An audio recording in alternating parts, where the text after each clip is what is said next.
You are live. It just says we are live. And I think it's on the right account this time. But I don't know.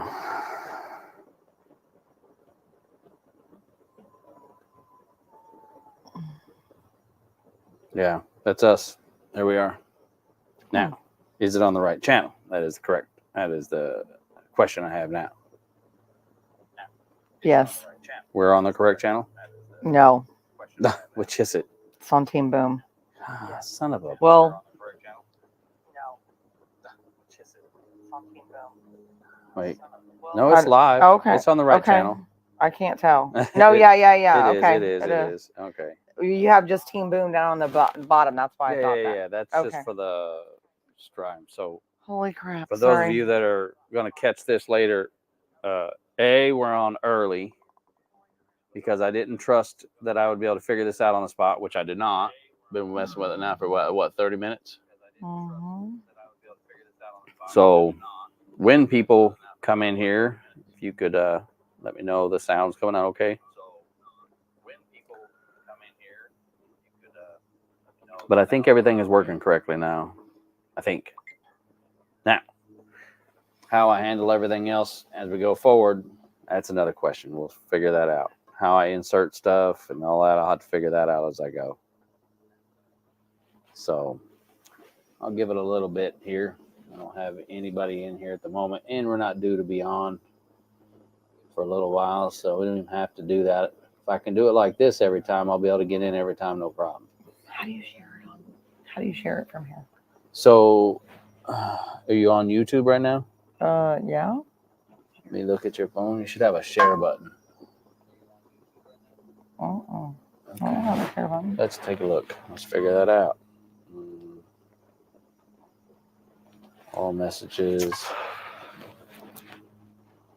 We're on notifications.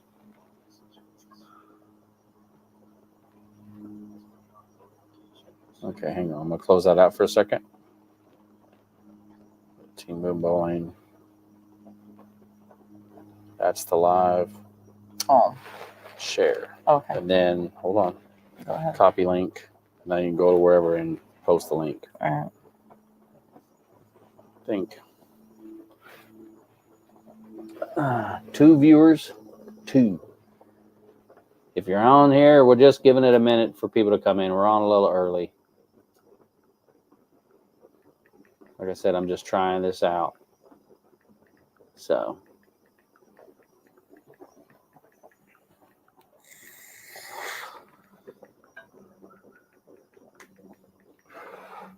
One of the Florida bowling groups removed my link to one of the reviews, and apparently I didn't know because I didn't look at the rules because, figure out the rules afterwards. Not supposed to post reviews in there. I'm sorry. On what? It's Bowling in Florida, I think was the name of the group or something like that. Only supposed to post like events and things like that in there, I guess. I would have called it Bowling Tournaments in Florida if I wanted that, but that's fine. Not a problem. Are you my one viewer? There's got to be a way I can check that, right?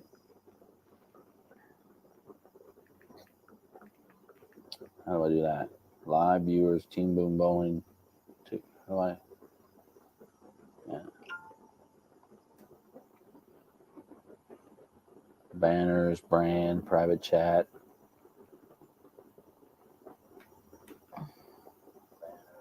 I don't see a way to check it. Edit layout, new layout. Yeah, the layout's fine.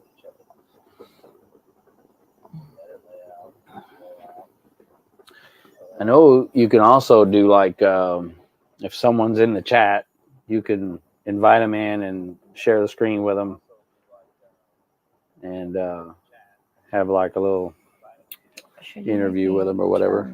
Just a little bit. Or are we not going to mess with the camera? Yes. Yeah, we can. Here, I'll go get it. What do you? No, I agreed. Okay. I said that earlier, and it kept seeming like it was going to that spot. I'm not sure what the deal is.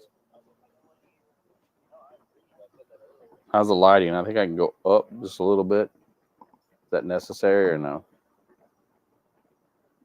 Are you looking? To see if it's centered. Yeah, I'm looking here. Okay. And you can go back just a hair. Well, it's because this isn't centered, because that's your over there, and that's why it looks not centered. So I can do this.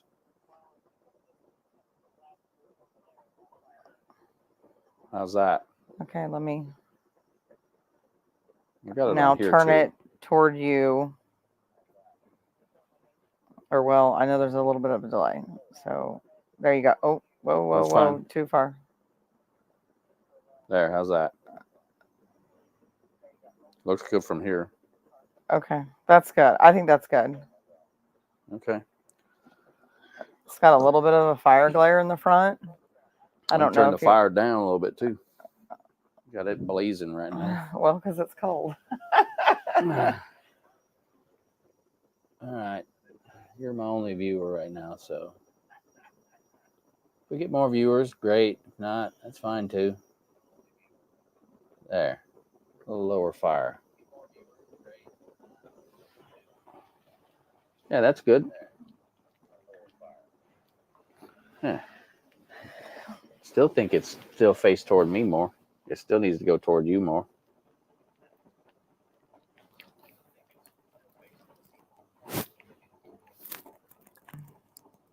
Yeah, it's fine. It's whatever. Whatever.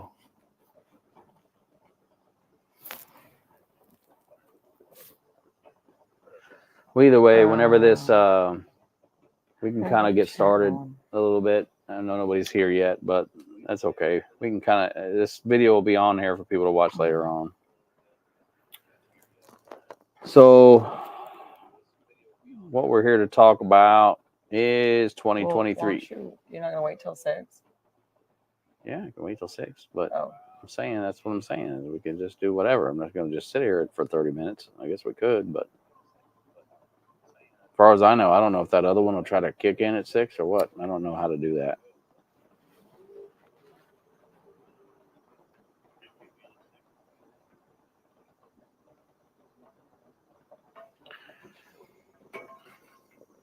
I guess we can talk about whatever, though. How about that? That's how you like bowling in Florida.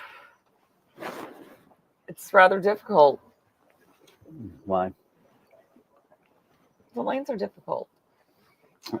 The lanes in general are difficult?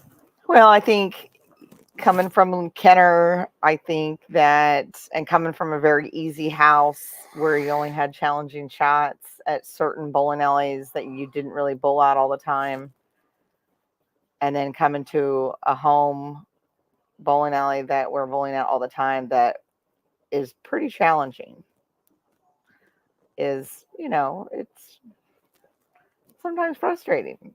Yeah. I mean, overall, that's better. So what's hard about it? Well, I mean, it's just not an easy shot. I mean, there's not a lot of, hey, I'm going to chuck it down the lane, it's going to strike. That's true.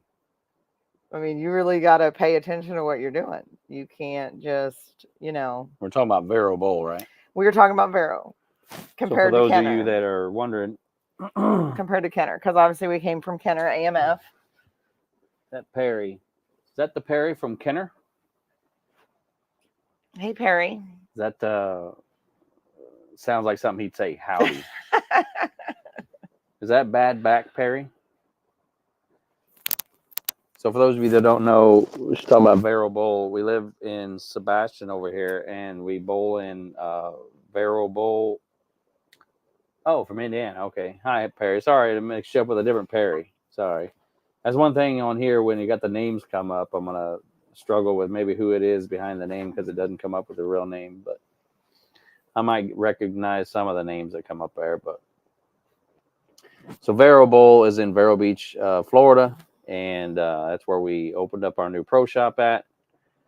I'm looking over at my laptop to see there and not looking at the camera. I apologize. We moved over to Vero Beach, or moved over to Sebastian, bowling at Vero Bowl in Vero Beach, Florida. The shot there, I don't know if it's obviously more challenging than Kenner. Kenner's been notoriously tagged as the easy house there in Louisiana. which is probably true a lot of times. I'm sure I won't argue with that. There were nights we got in there, it wasn't, but No, I mean, 90% look, of the it's time it not. was pretty wide open. Yeah. I mean, you had two board miss room on either side of your target, and you were sitting pretty. So Yeah, there's you still don't have that here. like I'll see on the Facebook posts, there'll still be like 300s on Sunday alone. Yeah, I mean, and look, I'm not 800s. knocking them for doing that because obviously, we bowled there, it was great. But then when you do try to go to somewhere that is different or a little challenging, like we used to bowl challenge patterns in Homa Got my face. or Huma, as I like to call it, Louisiana. Yeah, Lynn will get a kick out of that. It really put your skills to the test, which I did like. I love bowling a sport shot. I think it puts everybody on a better playing field, especially me because I don't bowl. I'm not a 220 average bowler. So, but Yeah, it brings all the here, scores, like the sport shots in a tournament will bring the scores kind of like this a little bit to bring the really high scores down a little bit, and the lower average bowlers, they fall but not as far. So like your 230 average bowler on the wide open house shot might average 2 or 210, and the 170 average bowler probably still average 160. So that person just falls a little bit, whereas and not all of them. I mean, you got your really good ones. As we've seen, Justin doesn't really phase him a whole lot. No. I'm not saying that. I'm just saying I feel overall the shots a little more difficult. But I like it here. Every bowling alley is different. And overall, we want to ask about how I like bowling over here.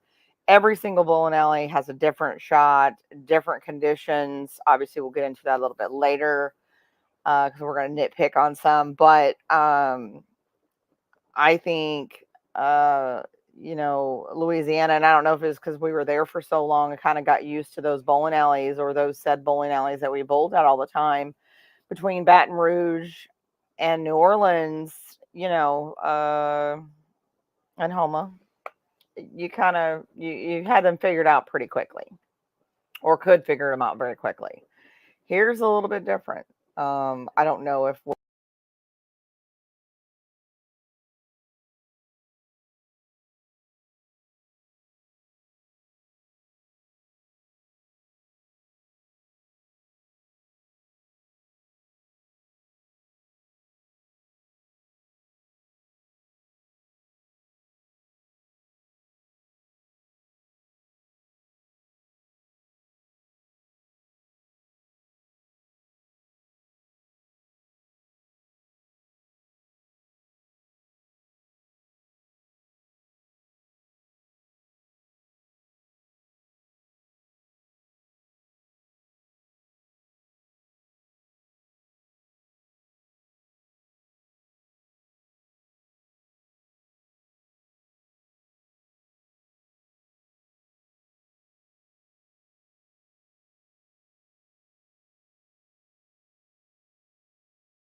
All right.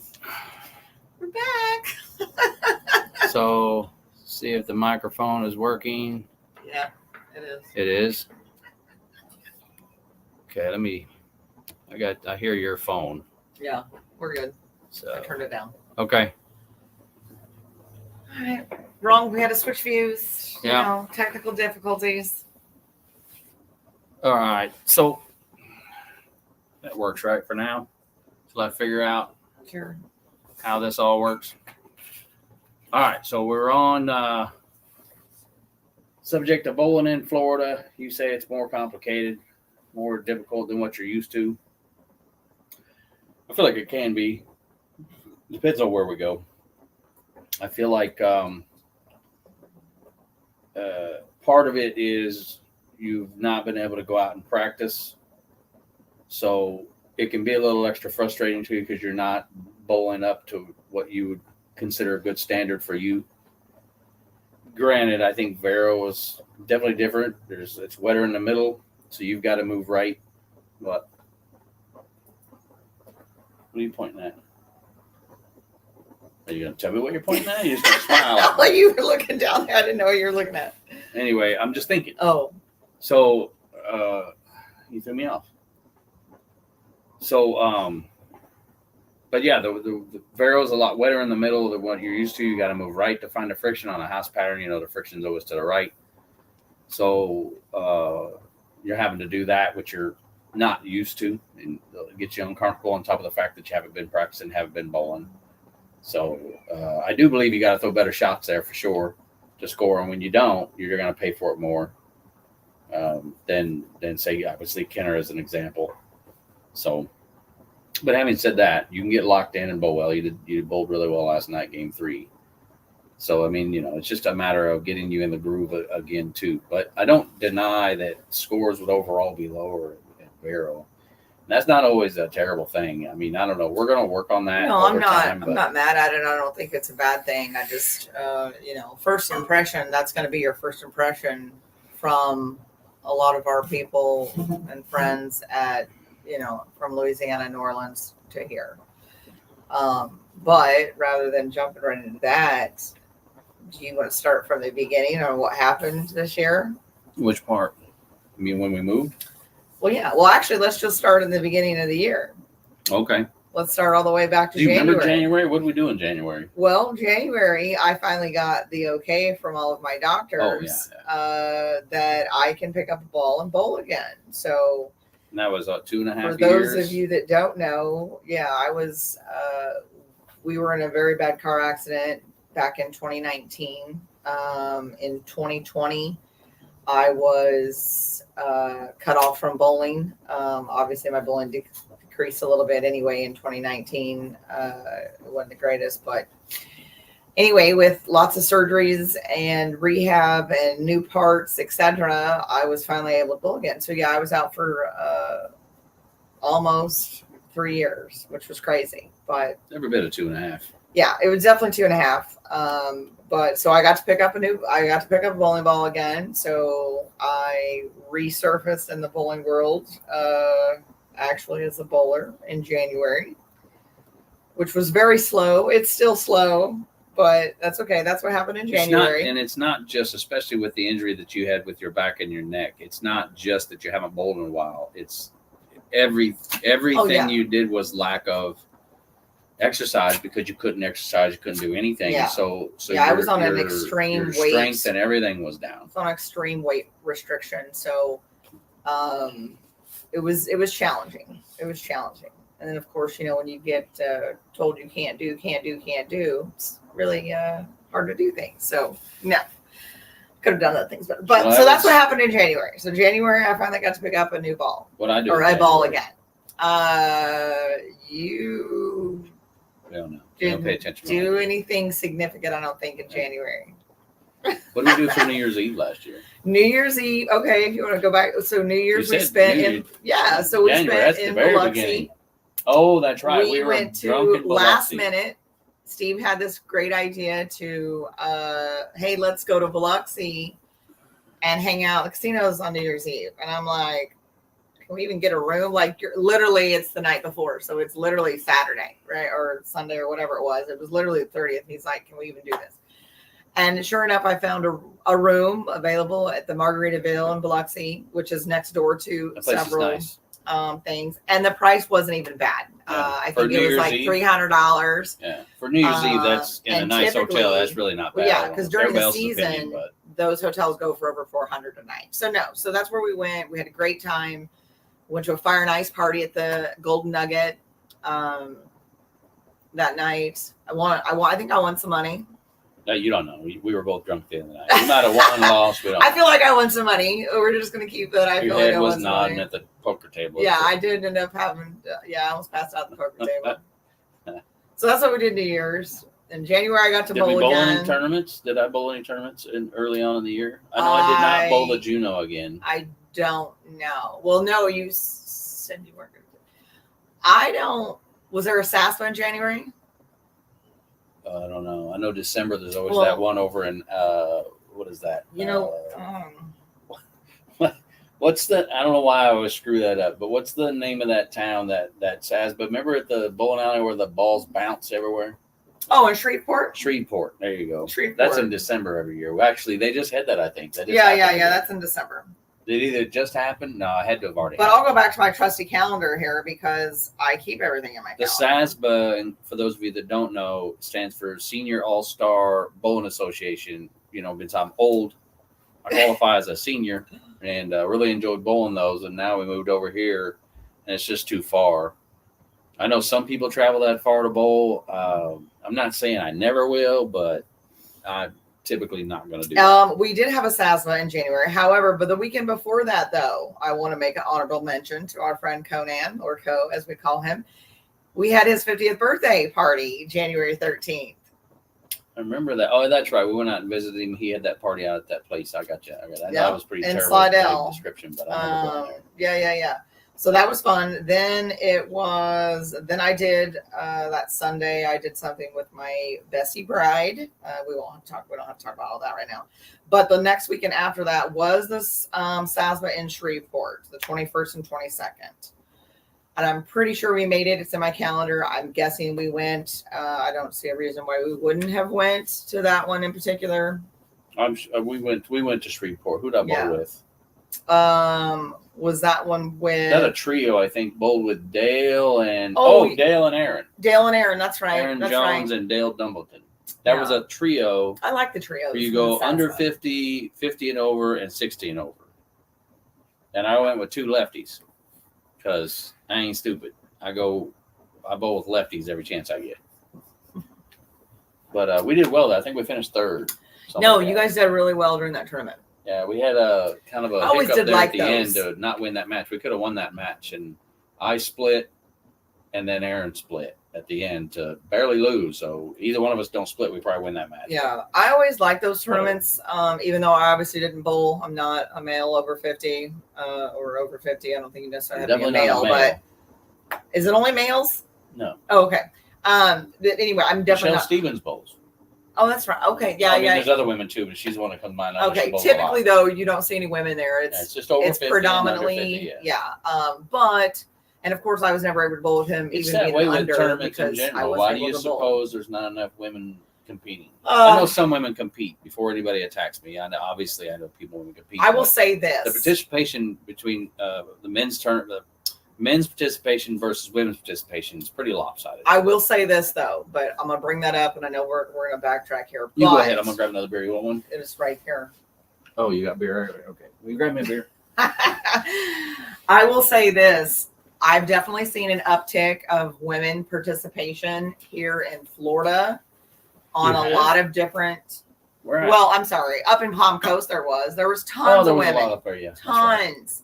I think that's the most women I've ever seen at a mixed event or doubles event. Excuse me, it was a doubles event, and then you went back. But that was the Excuse me. most women participation I have ever seen. I think, and the house was packed. But I think it's because being a woman, I definitely think it's because obviously there are better when most of your area, you're going to have better men bowlers, and those people typically go to dominate those typical tournaments. And I think that they don't feel that they could keep up or compete with them. However, I know where I draw the line in some of that. So obviously most of the scratch tournaments, depending on what it is, I'm probably not going to bowl it. I'm definitely not at that level anymore. I'm trying to get back there. I was super close before I had to go out for medical reasons, but you know, I think they just need to pick and choose their battles, but I would definitely not discourage anyone from doing it. You never know who's going to have a bad day. Everybody is human. These guys that are bowling good are human. They have bad days. I threw a gutter last weekend. And he threw, like, you know, there you go. And actually, in most of the tournaments lately, I have been beating him. Just saying. There you go. But I think that's why. I think that they don't feel comfortable enough to compete with the people that are on the rosters. That's why, in my opinion, I feel that's it. Or they just want to do it for fun. They don't really want to compete. Palm Coast, and if I'm wrong about this, if the person running these catches this and I'm wrong, feel free to correct me in the comments. But Palm Coast, the guy that runs the stuff up there, Curtis Hughes, I think's his name. He's had a women's invitational this weekend or one coming up or something like that. I can't remember, but I know we're busy doing something. But I'd marked it just to remind myself that it existed. But I think the date was a problem for us. That's probably why we didn't worry too much about it. But yeah, up there were. But even when you run a women's only tournament, I mean, it depends. It's hit and miss. But most of the women's only tournaments, I feel like lack entries, and it'd be a women's only.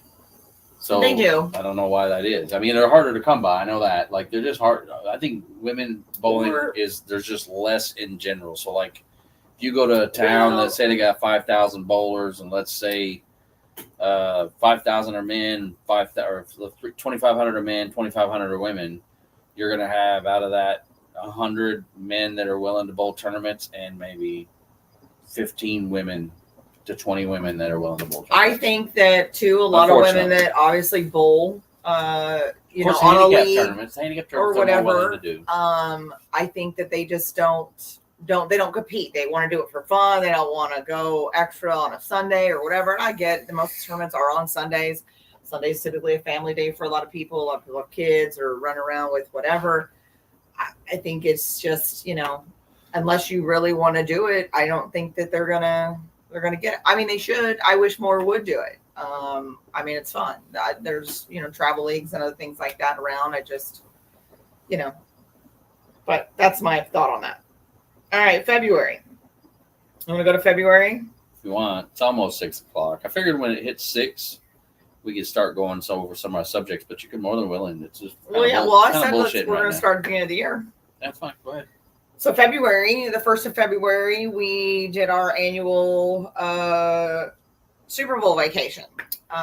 So typically we went to the Dominican. So typically we are always gone to Super Bowl because typically we used to go to the TAT in Vegas during Super Bowl weekend because they host it next year, right? That's going to be, I guess we can talk about that on the upcoming 2024 typically they have the TAT in Vegas every year, or one of the TATs, excuse me, is in Vegas over Super Bowl weekend.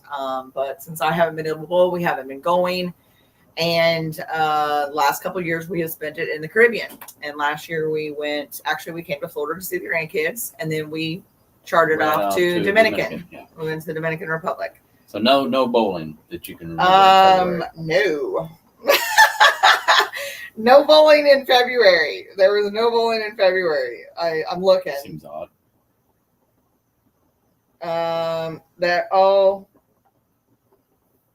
What's this? I don't know. Red Stick Senior or Woman Anchor Trio. Did you bowl that without me? No. That was the one that we set up to do. Oh, and then it ended up happening. It all went to shit. Okay. I want to talk about that, by the way. Okay, you do that. I'll be right back. Like I said, we've only got a few viewers, but for those that watch afterwards, some of these subjects, maybe you guys can answer in the comments. started up I set up a tournament to run over in Baton Rouge, Louisiana. It was set up to have it's kind of like your anchor lady trio thing where you got to have a woman as your third or your anchor. But we set it up where you could have a woman or a senior. Basically, we did that so that people could have more options. We just talked about having enough women options to bowl. So I set it up where we would have the option of the senior or the woman, but one of them two have to be the anchor. And you bowl Peterson points, match play against each other, and you get bonus points for winning, blah, blah, blah, blah. Anyways, you move up. I thought it was going to be a great tournament. We had a great response out of it early on. And then I feel like, and this is my opinion, and for those of you that don't agree with me, that's fine. But some of the names that got signed up early, and I put it out on my social media page on who was signed up and who wasn't, were very good bowlers. People knew of them as very good bowlers. And I feel like, personally, I think it scared some people off because it got an immediate great response. And then all these names were on there that were really good teams coming. All of a sudden, nobody signed up. And it got to close to the day of actually having the tournament, and I didn't have enough people. So I contacted everyone. I felt like I may have a shot at getting together a doubles thing where we just scrap the whole idea of senior or woman thing and just go to a doubles. That didn't work. Then we looked at a singles. That didn't work. Slowly but surely, it just fell apart, and it was the only tournament that I had set up that I had to cancel. Absolutely hated canceling it. For the handful of people that still wanted to bowl, I don't like the idea that they had plans to bowl and then I had to cancel it, but I had to cancel it. On top of that, there was a handicap tournament the same day that people just decided to go to that. And so now that that's brought up, for those of you that run tournaments, if you're watching this, if you guys could communicate with one another on dates, I think it'll benefit everyone. But having said that, I think that's what happened with that tournament. It was the only one I had to cancel, and that sucked. But I had to cancel it. So that's what that was, and ended up not doing anything. Okay, well, it was still on my calendar. We've ran several tournaments, and for those of you, once again, that are listening to this, we've ran several tournaments, and I can tell you that our tournaments have always ran great. Larry McCants helps run those, or does most of the work, quite honestly. But advertising them, marketing them, getting people to know about them, setting them up, I personally put in a lot of that work. And I can tell you, it's like pulling teeth sometimes to get people to actually bowl. And I don't know why. Everybody always says they want more stuff to bowl. And then when you give it to them, they don't show up. And look, some of it's legit. Some of it's, hey, I had work come up. Or, and look, hey, everybody can't do everything. Sometimes that happens. But when you're running a tournament that could put 60 people in, and only 20 want to bowl, 40 people didn't have work. At least half of them are full of shit. They just don't want to bowl against better caliber bowlers a lot of times, and that's just facts. But not always. There are some that have legit reasons, and there's some of the bowlers out there that'll bowl anything that ain't scared. That's fine. Good. I'm glad those guys are around. But it's sad to say that a lot of these guys that average 220, 230 are hesitant to put an $80 down to bowl a tournament. For the life of me, I can't figure that out. But it is what it is. So anyway, that was March. that Yep. So that was February. March, the beginning of March, or the second weekend of March, was the BR. So for those of you who don't know, I know my Louisiana people will know. BR was a very, very popular handicap tournament. It used to bring in a crowd like no other. I've never seen anything like it. Great tournament to bowl. It's was the literally biggest packed the house. small handicap tournament I've ever seen. Yeah. Yeah, I'm not going to compare it to like the bowl. TAT, but No, the biggest but small handicap tournament I've ever seen. For a local set tournament, people from Houston came over. I mean, literally people from everywhere came over to Baton Rouge to bowl this Mississippi, tournament. Florida. Yeah, there was a Houston, huge Texas. following for that because the prize pot was so large and the entry the was small, yeah. $60. Small risk, high reward. Small risk, very high reward. 96. They had the limit at 96 Per squad. per squad. They used to have what? 7 squads. Oh, 7.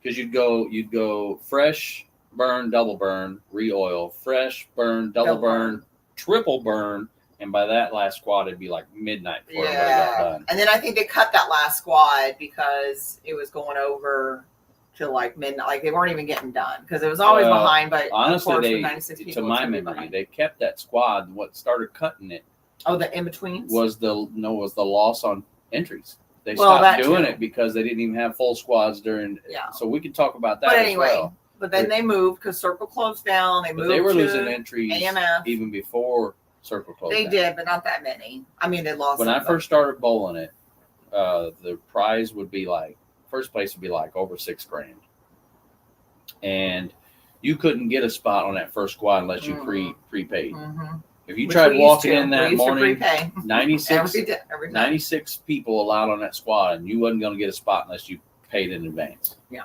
If you did try to walk in, you're standing in a line that's got 50, 60 people in it, Yeah. and odds are you're not getting bowled. So you have to sign up for that But squad. you always That do was back then. multiple, at least two squads. It was always good. So that was always fun. They moved it to AMF Baton Rouge because Circle Bowl has closed. COVID kind of hit them in an unfortunate way. Lots like of things. lots But of COVID was the nail in the coffin for them. COVID was the nail in the coffin. But and like a lot of bowling alleys and bowling centers, I'm sure across the country, which is unfortunate. But that one didn't make it. So that was March. March we did the BR. He's actually won the BR before. He got to win that. I think it was He just won. under 4,000 And when I won. I was not there that time that he won. The one time I didn't go, I think I was, Chilling at the house. I know, but I wasn't feeling well. I don't think that I don't remember why I didn't go. There had to have been a reason that I just was like, no, I just can't do it all day. But it was the Sunday, so it was, he had made the cut to go to Sunday, and I didn't go Sunday. I think I went Saturday, though, I don't know. maybe. I don't remember. I don't know. But anyway, I didn't go. It was the only time I didn't go, and sure enough, he won it. But obviously, I did get to I watch don't know it if they're live. still doing it. I don't know if the BR is still going on. I think I don't think it's know. gone altogether now. So our Louisiana Which is a shame. friends, It's a shame. we'll have to ask Sumner. Sumner? I think it started off well, and some of you guys from Louisiana might know it better than I do, but I think it started off at like $50 a squad. Then it went to like 60. Then it went to 65. Then it's at 70. And every time the price went up, the price of the squad went up, the prize fund went down. Like just because Well, it was you weren't less getting no bowlers. entries. Yeah. And it started losing entries. Matter of fact, it's funny. The one I won was right before it got shut down for COVID. So legit, I won a tournament, and a week or two later, everything was closed down. That was when I won that because I won it in like the March tournament or whatever, and everything closed down in March. So it was like right after that. Anyway, but yeah, that bowling alley was unique because you'd have all kinds of problems in that bowling alley with the approaches, lanes breaking down. Each pair played different, and it kind of added to the uniqueness of the tournament because you knew when you were going there, the scores wasn't going to be high. 650. If you didn't bowl 650, you probably weren't making the cut. That's with handicap. And that is with handicap. And believe you me, it was a struggle to do that. Some days, yeah, shooting 650 Amanda, was a grind. my bestie bride, she got the top seed one year. She Yeah, she bowled bowled really almost at 800, I think. It was With a set handicap, but with yeah. handicap, but Yeah. yes. Unfortunately, she crapped out the next day in the first squad on the first cut. But so you can be on, you can be on. I feel like a lot of, and that's another good one for handicap bowlers to bowl, like something like that, because they went far and they made back a lot of money. They did really well with that. If you can do that. Anyway, so the BR. BR, and then Team Boom Bowl. I have on my calendar for the last weekend of March. Team Boom Bowling over under 50 tournament. That one went well, and then we did that at Kenner. We did it at Kenner. We did We had AMF good at Kenner. participation there. Who won that thing? Was it Conan and somebody? Conan and Juan. I think it was Conan and Juan. I think I you're think right. Conan had just turned 50. I'd have I to don't know. I could be look wrong up on thing. that. But Yeah. I think it was those two. If not, I apologize. But I know the tournament went well. I remember that one. No, yeah, of course. That one really did go well. What you got after that? April, we went to Houston. Another SASBA. No, Oh. it just says Houston tournament. India, maybe. I may have not have went to that one. I'm not sure. That's all right. Next one. PBA non-champs was the second weekend in April. Here, April's going to be the month that I remember things that change one. for That's us one where and they we're had into that. bowling. That's the one. I remember that one. I can't Okay. remember the name of that bowling alley. It was in. It wasn't Emerald. It was the other one. But I remember the night in Oh. practice session. I had a great look. Was that shitty? Was that over in Alexandria? No. no, No, it was no, in, no, It no. was in Houston. Oh, was it in Houston? Yeah, but look, it was the day before. I'm trying to think if you were. Yeah, I you were there. was You were there. I there. was You were there. there. But anyway, I had the great look on the practice session, and it was on like bear or something. I can't remember. It was a long pattern, and the ball didn't. Maybe it was back. I That's don't know. right. Whatever Practice it was. It was he really did. long Practice pattern. he went good because we Had a obviously great got look. there early. Next practice. morning, the oil machine Went to breaks shit. down. Oh, They fix it, and the shot was different. Like, and you can't in practice sessions for PBA or anything for that matter. I don't care where you're at. From one day to the next, you cannot completely sell yourself on what you're going to do the next day. Yeah, practice sessions are good for practice. It may give you a general sense of what to do, but I can't tell you how many times over the years, one day you think something, this and that's going to work. The next day it don't. So you can never like totally sell yourself on what you're going to do for the next day. You got to have an open mind. You got to go into the next day with an open mind of saying, yeah, I like that this day, but I may not be able to do that. So, that's a lesson I've learned. I'm just sharing because it not only was different. I honestly think it changed because they had to completely regut and change parts in the oil machine. And of course, it's going to affect how it puts the shot down.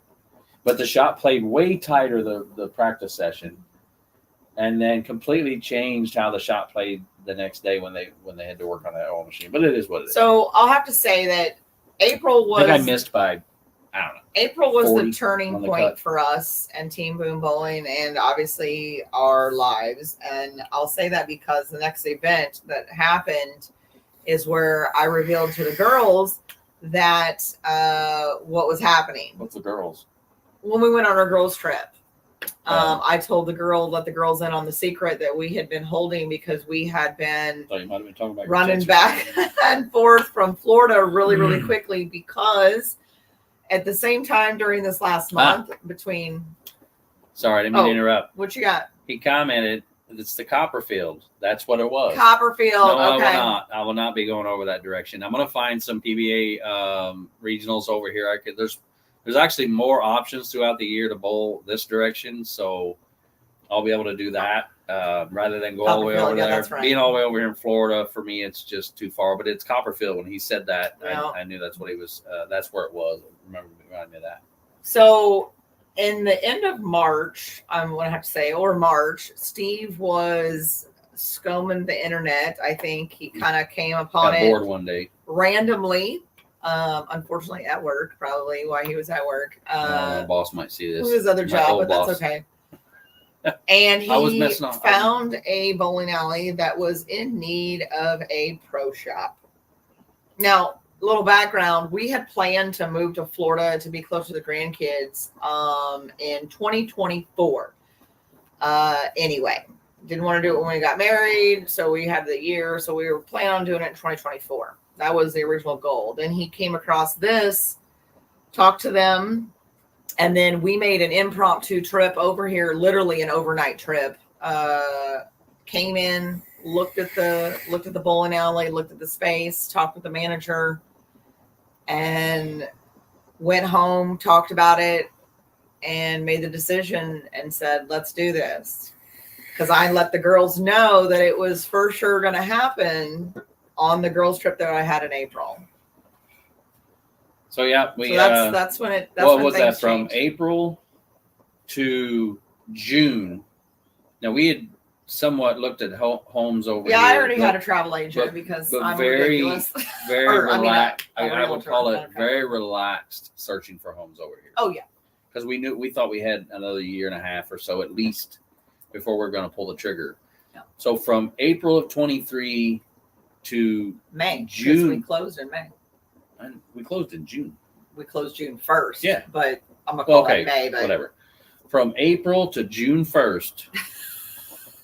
Say how aggressive we were. We went from not for sure if we were moving to Florida to closing on a home. What are your thoughts, advice on getting a PBA card? So my thoughts and advice on a PBA card is if you're going to bowl enough events, if you're really going to commit and bowl enough events that it's going to benefit you financially, then do it. If you're only going to bowl a couple a year, then no, it's not worth it. But the amount of money you can save by bowling that many events in a year, if you're near a bunch of them, which we'll kind of see how this plays out over here. I mean, my plan for me is to not get one, but if I seem to start bowling them a lot, then yeah, I'll get one. Lived around Bushnell, Florida when I was the last study state. Yeah, where's that at? Bushnell, where's that at? So I know where that's at. But anyway, that's my opinion on it. It really comes down to the money that you save. If you're going to bowl enough of them, you save enough money. Do the math. You know what I mean? Like, I can't remember what the numbers is, but if you're not a member, it's like $300 and something to enter. If you are a member, you save a decent amount. I can't remember the numbers south now. of Ocala. South of Ocala. I don't know where that's at. It's above Disney. It's across and up. Oh, okay. But anyway, that's really just do the math. If you plan on bowling enough of them that if you don't make the cut one time and you saved money on your entries and it was worth it, then yeah, do it. I would say if you're going to bowl 5 events a year to 4 to 5 events a year, then get a card. If that's your plan, get the card. And obviously, if you're planning on bowling, hopefully you're making the cut more than that. But I'm saying, worst case scenario, 4 to 5 events a year, go ahead and get your card. If you don't know, I'd wait. Because I think what it is that you gotta, if you cash in the second one in order to bowl in the third one, then you have to buy the card. Yeah. I think that's how it works. I don't remember.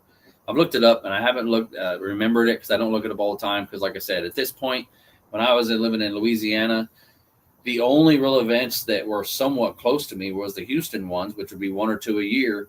And so I didn't worry about getting a card. I just go bowl them, pay the extra money, amount of money for the card, and then only bowl 1 or 2 a year. Oh yeah, middle of Florida, west of Orlando. Gotcha. But anyway, that's my opinion on it. Just do the math. If you overall are going to save money by having the card, then do it. I would say it's around 4 or 5 tournaments a year, events a year. If you're actually planning on doing that, get the card. People that just have the card to say they have a card, I'm not really sure their thought process on that. I mean, to me, it all comes down to, yes, we like to compete, but you could compete in a couple of regionals and then keep bowling in them until you cash in a couple and then decide, so why get the card? You're not getting anything out of that. But if you're going to bowl in several, that, then go ahead.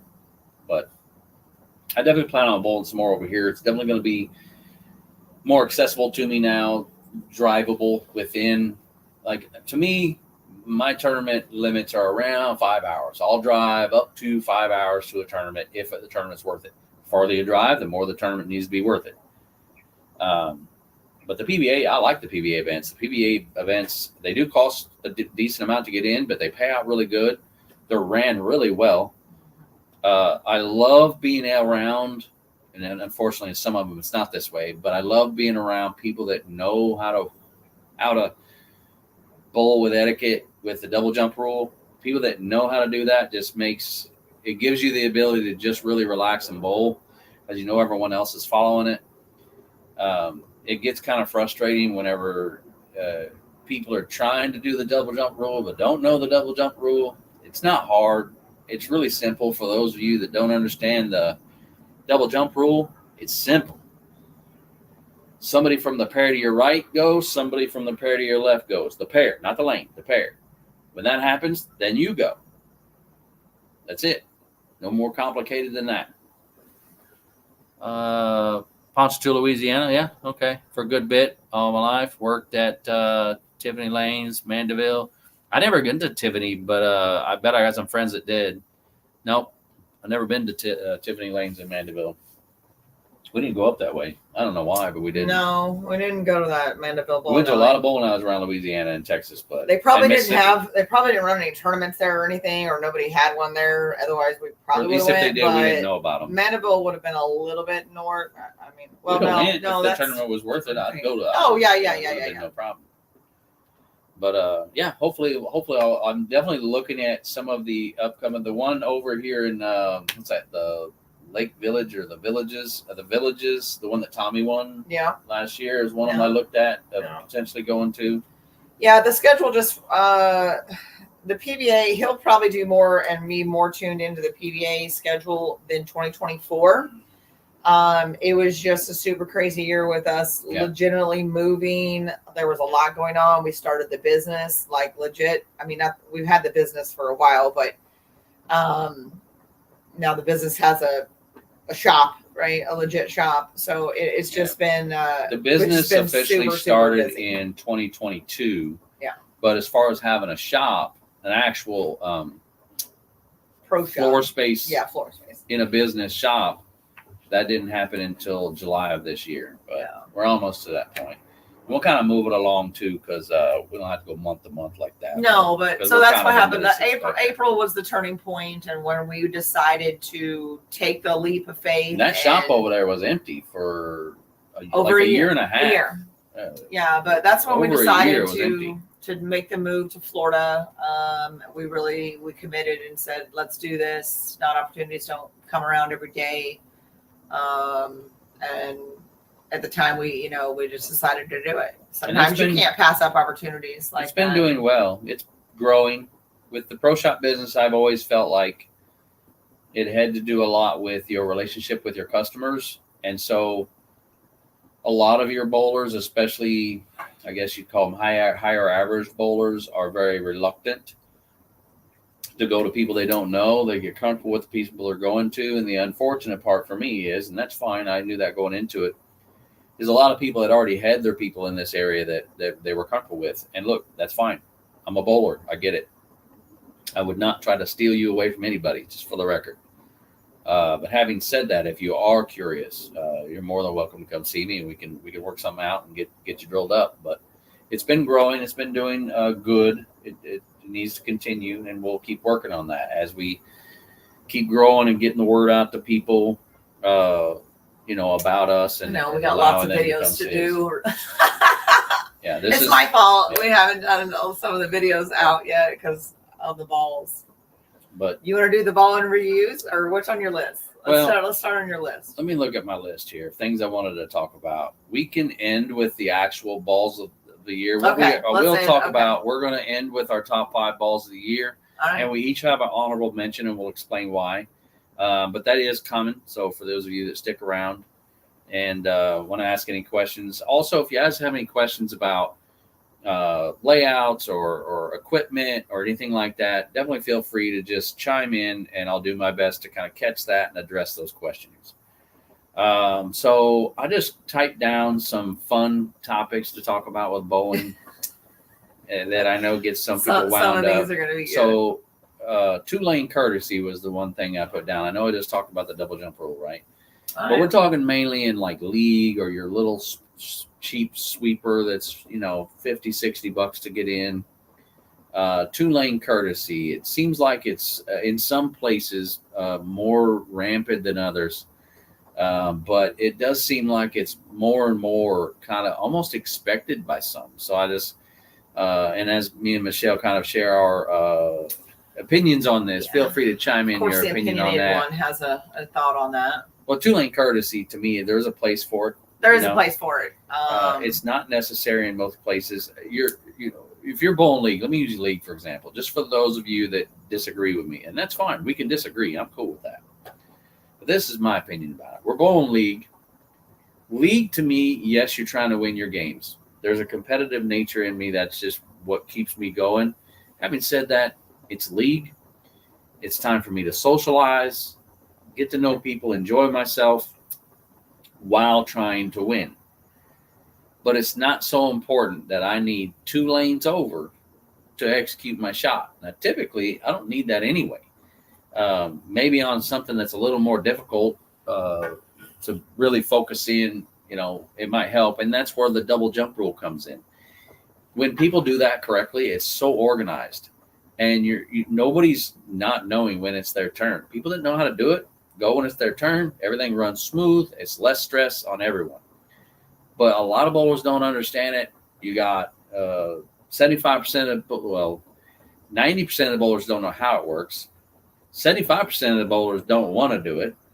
And it doesn't work unless everyone's on the same page. So having said that, during league or your small sweepers, the people that don't understand how it works, get rid of the 2-lane Any courtesy. handicap tournament, I feel it is absolutely unless unnecessary. everyone knows how it works, it's useless. Just Because it causes confusion. Yeah. People wait. People bit like. you don't need 2 lanes. You don't need 2 lanes. Like I said, maybe in a higher level tournament or on a tougher shot, Sure, but your maybe, typical but everything else, everyday no. run of the mill. And I only say that because a lot of these, like league, for example, a lot of people like getting home at a decent time. Right? Like, No, I know. why are we finishing so late? Well, this got 2 lanes. And, he walked up on And us. look, I Like, think some people dude. are accustomed to that. We'll throw Louisiana in there. So when Kenner we moved to was Louisiana, bad about it. the Masters League on Wednesday nights. Wednesday nights. The Monday night league was bad too.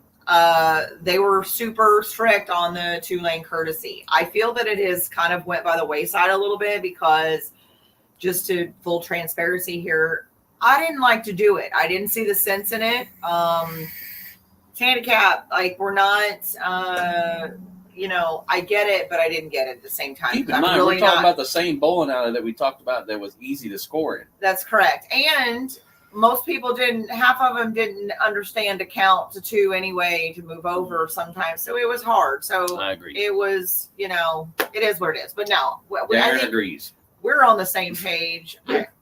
Just it's a topic of, I'm sure, yes, it's a topic. It's a controversial topic sometimes, depending on who you are, where you're at. But if you're bowling a scratch tournament, I feel it's necessary. Fine.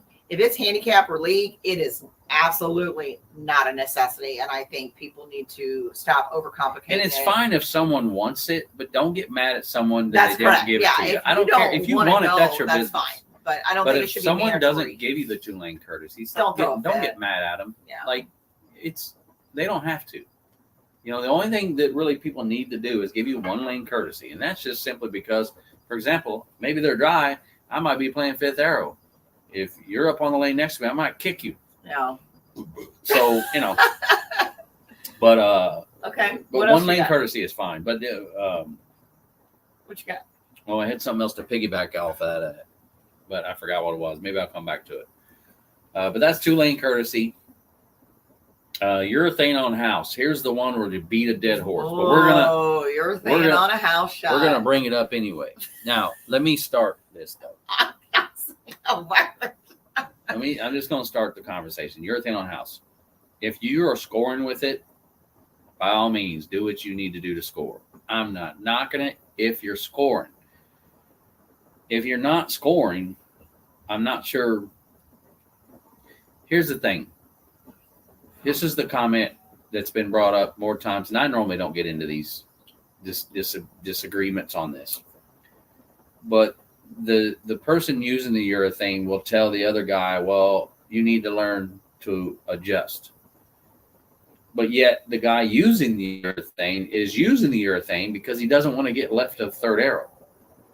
Isn't that kind of hypocritical? You're telling a guy to learn to adjust because you're using urethane because you can't get left of the 3rd arrow.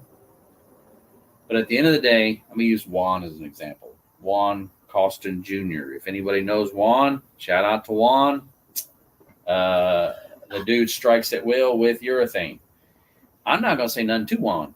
Juan beats me with urethane on a regular basis. Why would I criticize him? That's fine. Use your urethane because he scores with it. And I feel that about everybody. If you're scoring with it, cool. I don't have no right to tell you not to use something. But if you're not, Yes, it And will you're affect the spraying lane the in a lane. negative way. and So, you're not going for everywhere. me, That's where I'm at. I don't with have it. enough hand to use urethane. That's on me. Fine, I'm old. I don't have the hand to play. There's a reason why reactive resin was That's invented right. and was successful, is because guys that don't have as much hand can let go of the ball, and the ball will actually hit the pocket with some You know little what strength. they're doing. I can work with them if they're super. If it's very lightsaber, this sucks for everyone. That's an absolutely true statement, and that's what I was going to say. Is on a house pattern, I don't think that it's necessary to pull urethane out. However, there are a couple people that will and do. Yeah. But they also know where they're throwing the ball, and they keep their same line, which is fine, because then if you keep your same line, the rest of us know what's going on with the lane.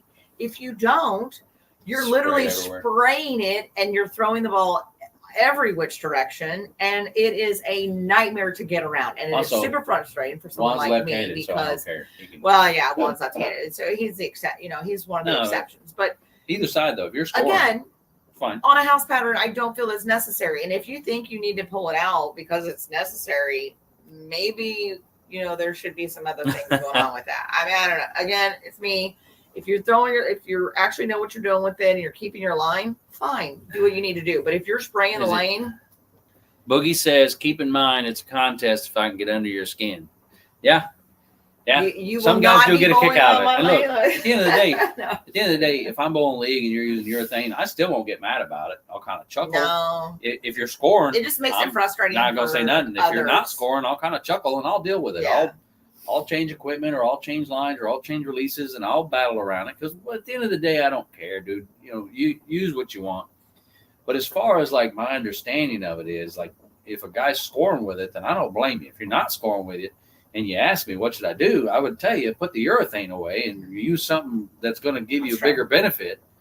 But it depends on the bowler, because there's a lot of guys out there that hit the ball super hard and have no speed. For those guys, they end up having to use urethane. Yeah. So- Of course. Because everything reactive is just too much. But also, if you haven't been willing to move over to at least fifth arrow, learn to move left. I mean, that's, I played fifth arrow I live at the fifth arrow most of my years, and you still could score better. Now, like I said, at the end of the day, though, if you score better with urethane, I have no right in telling you to get rid of your urethane. That's my problem, not yours. If you're scoring with it, do you. But yeah, Well, there's a it's lot of usually not guys that go to problem, it. I feel, too, though. One guy made a post I laughed at pretty hard. I don't know if the guy's gonna see this, but if so, I got a good laugh out of your post. He listed like 5 different urethane balls he takes to league. 5 different urethane balls he takes to league. Yeah, he listed them all. He's like, I got this urethane, that urethane, got there. He says, which one do you think I should add to it? And I'm thinking, holy crap. People give me hell for walking in the league with 6 balls in general. This dude's walking in with 6 or 5 urethane balls. I mean, I don't know. I think that probably you might be doing it wrong. I will use as long as I don't mess up my team. Yeah. That's fair. There are Yeah. some teams that'll get mad at you for doing it. I got on Wednesday night. Courtney uses urethane. She's learning how to hook the ball. She's using urethane. It's easier for her to control. And it does affect my carry, I feel like. Just last night, the 10 pins. The 10 pins I kept leading last night. Oh, yeah. I'm I think it's 80% gotten sure better that's what it with was. her, but But I I'm don't okay mind with her. it. I That's can work fine. She's around learning her. how to do it. You I know don't what I'm care. saying? That's different. Play lead with these in. Okay, so I feel like there's a lot of variables, Darren. When you're trying to combat urethane, what it does to you, it sometimes can just be a night where you're going to shoot corners. But basically, what a urethane ball is going to do is you're going to pick up oil in the heads and you're going to lay it back down in the dry. So the ball itself will pick up oil out of the heads. Then when it exits the pattern, like on our house pattern, it's 43-foot house pattern. When it exits the pattern, it's going to then hit dry. And then that oil that it just picked up in the heads is going to lay it down lane. So what's happening is you got to get the ball past that dry spot that it created and then get it to make the turn down lane where it just laid down new oil. So it does the exact opposite to the lane that you want it to do to be conducive to scores. So really, there's a lot of variables as far as what do you do to combat that, in my opinion. It can be asymmetricals It can be changing your wrist position, but what you're trying to do, because it's the variables are where's the guy laying it down at, what boards the guy crossing, and then how that's affecting you. There's been times where I've been able to combat that by going balling up and moving left away from the guy doing that. Now, I don't know if there's ever a way to say you're 100% not going to be affected by it. I think you're going to be affected no matter what. Probably my most successful way to pull it off is if I can get left of the person by balling up and try to get my ball to cross that path as little as possible. So when I move left away from him, I'm already setting the ball down in fresh oil, not in that stuff that he ruined in the heads. And then my break point might touch where he was at, but if I can do that as little as possible, the better off I'm going to be. It's either that, or you go to the other extreme, you ball down and get right of him if you can. Sometimes you can't. But if you can and get the ball just going in that direction, because the problem with it is getting the ball to change direction with the oil down lane. So you either move right of him and get the ball just going toward that uphill, okay, and where it doesn't have to change direction, or you move left of him and completely stay out of his track altogether. That's the best two ways, and it kind of depends which you're able to do, what balls you have that are capable of letting you do that, and also where he's playing out on the lane. If he's doing it in fourth arrow, crossing a bunch of boards like we talked about, spraying it everywhere, you're in trouble, my friend. You better throw it really good and cross your fingers. But if he's staying a little right of you, I'd go left. If he's staying left of you, I'd go right. That's kind of what I would do. I would kind of stay out of his path as much as I could. When you stay right, you're going to cross his path, but you're already going in that direction, so the ball doesn't really have to change direction as much. In my opinion, that's the best way to combat it. Yeah. All right, so that answers that question. Speaking of that, we'll talk about the new blue. So the new blue hammer, I've thrown. If there's any questions about that, I know I just put the video out on that. You guys can check out that video. I feel like it's pretty good. It's a pretty good answer for those that love urethane, and it allows you to not, as Darren would or Boogie would say, not mess up his own team. It is a little different. I think it's a little different, but it's awfully close. It is really close to urethane. But even though the ball's reacting like urethane, it's not doing to the lane what urethane does to the lane. So, you can go to that, get close to a urethane reaction and not mess up your team. I have not thrown, I think Hammer's coming out with another hardness urethane. It's a different hardness. And I think Storm come out with one. They've got a few different balls to come out with, but they're actually still urethane. To my knowledge, and everyone that knows better, correct me, but I don't think there's another company other than Hammer that's made one that's claimed to be just like urethane and it's actually reactive resin. The new blue is actually reactive resin, but it is awfully close. Like in the video, you'll see I play them almost identical. The new blue has a little more back end movement, which is to be expected with reactive resin. You can only ask so much, but it's definitely not much different. I mean, you're talking a board or two difference, in my opinion, once you break them in, because all urethane and that new blue, when the fresh covers, they hook a ton. So you got to go oil in them and you got to kind of see that reaction you're going to get afterwards, and then you can kind of compare the two. But what's next on your list? Let's see. What I got. I talked about 2-lane courtesy, which is always fun to talk about. Urethane on house. This was one you'll enjoy. And I'll go to the restroom while you do it. Oh, it's going to lead me to the trenches. Bowling alleys that don't take care of their lanes. We just had one of those. And you can feel free to say the name of the bowling alley, because this is for their own good. Bowling alleys that don't take care of their lanes. And I think, and look, I understand the business side. So most bowling alleys today, they're not looking for a league or competitive bowlers money necessarily. That's not where they're making their money, right? It is all about the people off the street. It's the random bowler that's coming in that is, making the money. However, it is very difficult when you do have a lot of leagues or a lot of tournaments housed at places where they don't take care of the lanes. And I think, and maybe what he's referring to here is what I'm going to run into, and we have run into a lot. One in particular, which was the Bolero down in Fort Pierce, that I couldn't slide. I literally about planted my face every single time I went up there. It was absolutely disgustingly dirty. They did not have air conditioning on. It was horrible. I posted something about I never thought I would say this, but I wish I was at Circle Bowl now. So Circle was always a little tough. It was hard to slide at Circle. You had to keep it super cold in there. They had to condition the approaches and the lanes, and you have to maintain those types of things, or it's not going to. You just can't. And I need a little bit of slide. I don't need a lot of slide. I need a little bit though.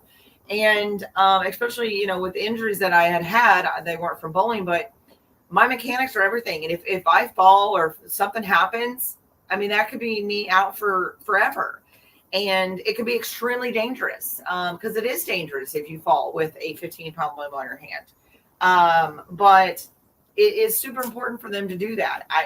I don't know why that they didn't take care of them. And then, of course, because of the situation on the approaches, there were bowlers that thought it was okay to take Easy Slide out of the bag and literally douse it on their shoes and walk around with it everywhere. This happened multiple times. I, of course, got very loud with those people by the time I seen the second one, and I threw a fit. I wish that they would completely outlaw Easy Slide from buildings. I know I'm gonna get, right? They do it the TAT. The TAT is the one place if he catches you with Easy Slide, he will literally remove you from the building. I wish everyone had that attitude. It is a nightmare. I know I'm going to catch some hate for this, I'm sure, because there's somebody out there that probably uses it. However, you are not to put it and douse it on your feet and walk around with it. That could kill somebody. Literally, it could kill somebody. Yeah, so I absolutely despise it. So if you're with me, if you're here, we're going to bowl a tournament. Don't come with Easy Slide because you will hear about it from me. So she was pretty upset. She was pretty upset. I was very vocal about my thoughts on it. I was literally going to pull myself from the tournament. Like I was done. The place was frustrating. Bad. It was I've been in some bowling alleys with some bad approaches. I mean, Circle was one of the worst I've ever seen. And look, I have tons of souls to change to, it didn't matter what soul I went to. It was just a nightmare. But when you can't find a soul, and I have an arsenal of souls, if I can't find one that I'm not going to hurt myself with. Did you already say the name of the bowling alley? I did. Yeah. It is tragic that. For the record, if anyone works there, telling them about our conversation. I won't be back to that particular one. It really does need to. Look, the bowling alley looked really nice. Oh no, it's gorgeous. I'd love to go back, but I won't ever. But I can't. I can't. I'm not bowling on that. And it's not a matter of I didn't like it. No, I didn't want to hurt myself. I'm fat on top and I got skinny legs. You'll hurt yourself. If I hit my knee wrong, it's gonna blow out my knee, and then what? And like she said, I'm not going to put Easy Slide on my foot because if you're expecting to stick and then you hit a spot of what they tracked up there, because you could literally look, you could see their tracks. Yep. We had to clean everything. Hit that spot not unknowingly, all of a sudden you slide, and now I'm half dead. Been trying to get on for a half an hour. Damn, Kathy. Anyway, so I get it. What is the guy responsible as? Well, I can't slide. Why? Well, none of us can slide. It sucks for everybody. I get it. Trust me, it sucks. But the bowling alley. Now, the thing about the bowling alley, I will say though, too, is it was hot in there, and they couldn't have had the air on. Either the air wasn't on, or the air don't work. And it was synthetic approaches, man. You got to run your air conditioning. It's really simple. And then you got to clean them as well. You got to buff them. They were super dirty. You could definitely tell they hadn't been cleaned in months, probably. And again, that goes back to your typical everyday person that comes on the street that's, basically supporting the bowling alley, right? That they're paying for, and they're spilling everything everywhere. And that's fine and dandy, but clean it up when you have a tournament or league bowlers coming in. Things have to be cleaned up on a daily basis. If you don't do that, let me give a compliment to the guy running the tournament. What is that? Oh yeah. They He were did really they good. were great. trying to It think is of the a matter of fact, he doesn't name of want to those go back there tournaments. because Oh, of that situation. Extreme Gold Coast Bowling. There you go. If someone knows the guy running those tournaments, my opinion, the guy was doing great. It's unfortunate that he was trying to make a good tournament there, and that's what he had to deal with. Yeah. And I understand that. I ran tournaments at places, and sometimes you're at the It was whim out of his the control. center that you're doing. You just learn that. And he was supportive of my upsetness. Yeah, he did back it up. He did He correct backed it. us up on the easy side. So But anyway, the Kudos guy on was that. doing great. Some of the other tournaments we've gone to over here, I'll kind of give, I guess you call it a shout out. I'm old, so it sounds funny coming from me. TZT bowling tournaments. matter of fact, we're going to be there Saturday. No, Oh, that's not them. that's not them. We're going. The Saturday I'm is sorry. at the same building, but it's ran by the Boardwalk. Tampa Bowlers Tour, which is another one. Okay. The guy that runs TZT is a guy named Ty Zink. I think he's done a great job, phenomenal job. The couple times I've been to his tournaments, he's run them really well. This will be our first time going to the Tampa Bowlers Tour in Orlando, but it's TBT for that one. It's whatever. But so that we'll see. I expect good things. They look pretty legit, so we'll see how all that works out. Yeah, we'll know Saturday. But yeah, but no, Extreme the Gold guy Coast was guys, good they were running. really But good. yes, lane conditions are everything. The guy up in Palm Coast, Curtis Hughes, he does really well. The tournament where we went to Yeah. over Saturday, they did really well. The Kyle Adair, they ran a really well ran tournament. They did good. So those tournaments around over here did good.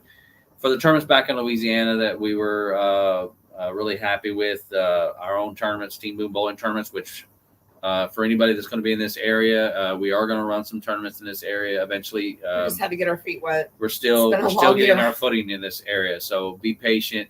It's coming. And we'll run all kinds of different stuff, handicap stuff, scratch stuff. I've got some ideas coming, so going to be some stuff coming on that. So, but anyway, having said that, I think that covers that section, right? Yeah. On the bad bowling. As soon as I said bad bowling alleys, the bowling alley looked great. Oh no, it was Bolero was recently I can't redone go on all of their bowling Your, alleys across approaches the that are that country. bad. They're all starting to look saying this one was exceptionally nice. I definitely like the seating. Like there were lots of pluses to the bowling alley, so I was super excited. And the lanes weren't oiled either when we go up. They had no I oil literally on let go of these. the ball for my first shot. I was the first one to throw it on our pair, and it went straight to the Yeah, gutter. for those of you that see Michelle Bowl, she don't have a lot of reps. Yeah, I And the don't. ball checked. Literally at my feet and went to the And went gutter straight left. before halfway down the lane. The That, machine had stripped the lanes and not put no oil down. It was It a was bad. mess. But It was a mess anyway, at that place. yeah. But anyway, okay, having said let's that, move on. Bolero Super Play. Hope you get it together. Yeah, Maybe if I feel confident with enough people telling me that you got those things taken and you can care run of, your air efficiently. 'cause yeah, it is I Florida. would consider going back, but only after people guaranteed me that. I don't even care about the other stuff. The only thing I really care about not going back for is the approaches. Get your approaches straight. You got to look. It doesn't have to be perfect, but those things were so bad. They were honestly, in my opinion, But I don't know if I'd unusable. want to drive For these anybody and that test it. slid. Some of the guys that did well don't slide. For those of you that That's the plant, thing. great for you. I'm not planting my foot because I'll I've blow noticed out my that knee. too. Around, So- I'm gonna throw that while he's talking. I do notice that thing, and maybe I guess it's a Florida thing, or maybe it's conditions. Some people, a lot of people don't have much slide. I don't know, but or maybe it's the younger generation because the bowling styles obviously evolved over the years. I think the younger generation is allowed to plant because they got younger You knees guys and younger, plant a stronger lot, legs. Yeah. which doesn't and To maybe each their that's own. where it If doesn't you can do that affect when a you're lot of 50 people. still, then congratulations. Yeah. I cannot. Look, again, I don't slide a lot, but I need a little slide. I'm not asking for much. Ball return, yeah. I hate when the ball tunnel is filthy and you get the ball covered in junk. Yeah, Oh, there's yeah. been some places the ball comes back covered in stuff. It's hit or miss in there. There's been times we bowled somewhere and I literally got to clean everything afterward. Anything we use, I My got to balls go come do a back cleaning. speckled before. Yeah. Brand new balls come back Yeah. speckled. For me, it's just annoying. It's like It is, I know 'cause it's I've like, really? throughout the years in the bowling industry, I've done several different jobs at bowling alleys. My first job ever was as a porter. If anybody's old enough to know what a porter is, that's the guy. That's the kid that running around picking up beer cans and emptying ashtrays when everybody smoked at the bowling alley. That was my first job. I've worked in the back. I've worked behind the desk. I've worked in the pro shops. I've done all that. And I know in the back when you're working as the mechanic, in your downtimes, there should be scheduled maintenancing where you're cleaning everything. And if that's being done correctly, it should keep things at a minimum. If it's not being done correctly because the guy's back there Your ball's scrolling gonna through come out TikTok, looking like a Dalmatian. and it may not be good. So that's a matter of management, just staying on top of mechanics and things like that. Whatever. But so I'll move on to the next subject.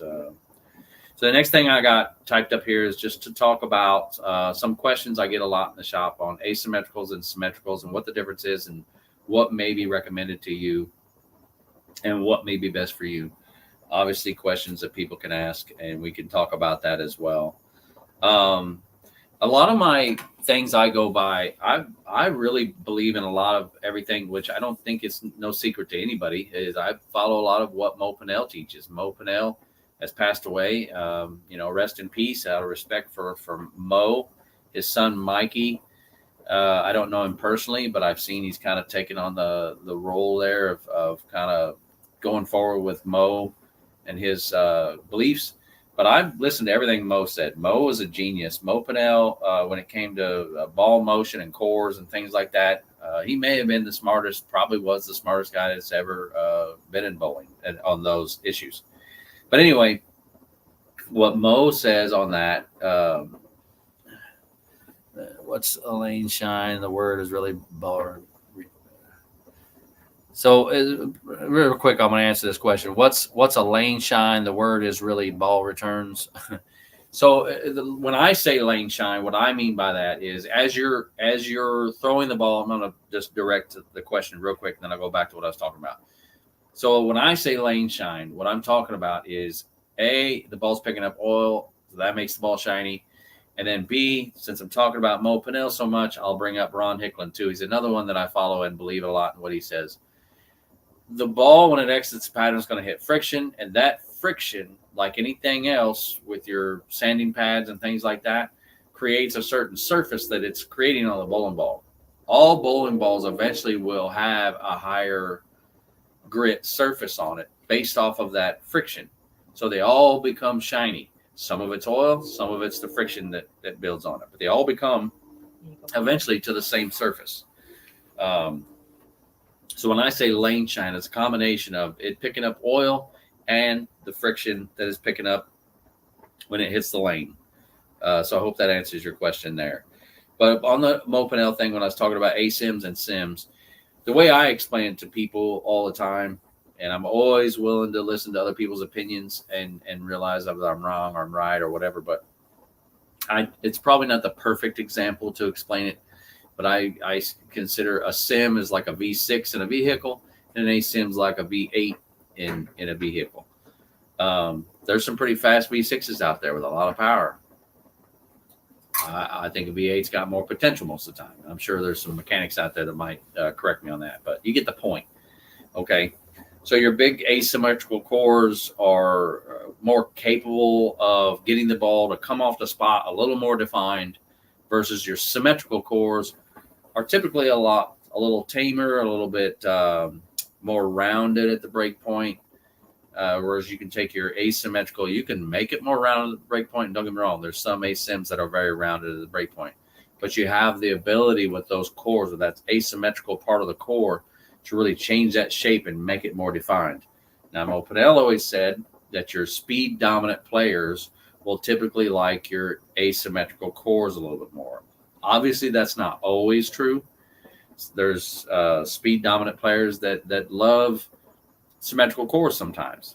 But in general, I think your speed dominant players will definitely benefit more from asymmetrical cores. And that's something Mo Pinnell taught, and that's something I've noticed too. She would be somebody I would consider speed dominant, and she likes both. She likes symmetrical cores. I don't know what's funny about that, but you like symmetrical cores, you like asymmetrical cores. Now, one thing I've noticed about her, when I say she's speed dominant, that doesn't describe everything. She's also, for lack of better terms, and I don't mean it in an insulting way, but she's rev handicapped, meaning she doesn't have very many revs. I don't. So for her, you got asymmetrical cores that are kind of smaller cores out there, and you got asymmetrical cores that are bigger cores. One thing I'm learning after drilling several for her is the big, heavy rolling asymmetrical cores she don't do well with. So when she does go with asymmetrical cores, we try to find her something that can get into a roll pretty easy on its own. They're not the real tall, heavy rolling cores. I don't know how else to describe that, but so all those variables come into play. Now in symmetricals, I feel like you also have less options on changing, manipulating the layouts. Obviously, because on your symmetricals, the only thing that really matter is your pin placement, really, whether it's high, low, or closer or further away from your axis. So you have less opportunity to manipulate that reaction. On asymmetrical cores, you have that mass bias that you can then help move that around to make the ball go longer, sooner, whatever. But it allows you to do that. With a symmetrical core, you don't have that option. I mean, you can put the pin further away from the axis to kind of delay the flare a little bit, get a little less flare, maybe make it a little more snappy, but it's not as effective.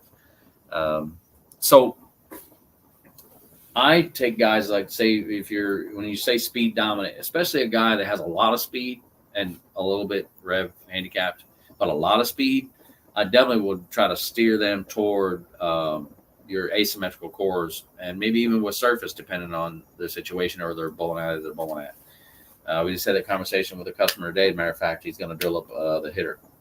So I just got that text a little bit ago. They was considering the hitter. It was between the hitter and the zigzag, I think, and he went with the hitter. We'll get to that hitter later on, but yeah, we're going to talk about that header. yeah. But anyway, so that's my take on the ASIMs versus Sims.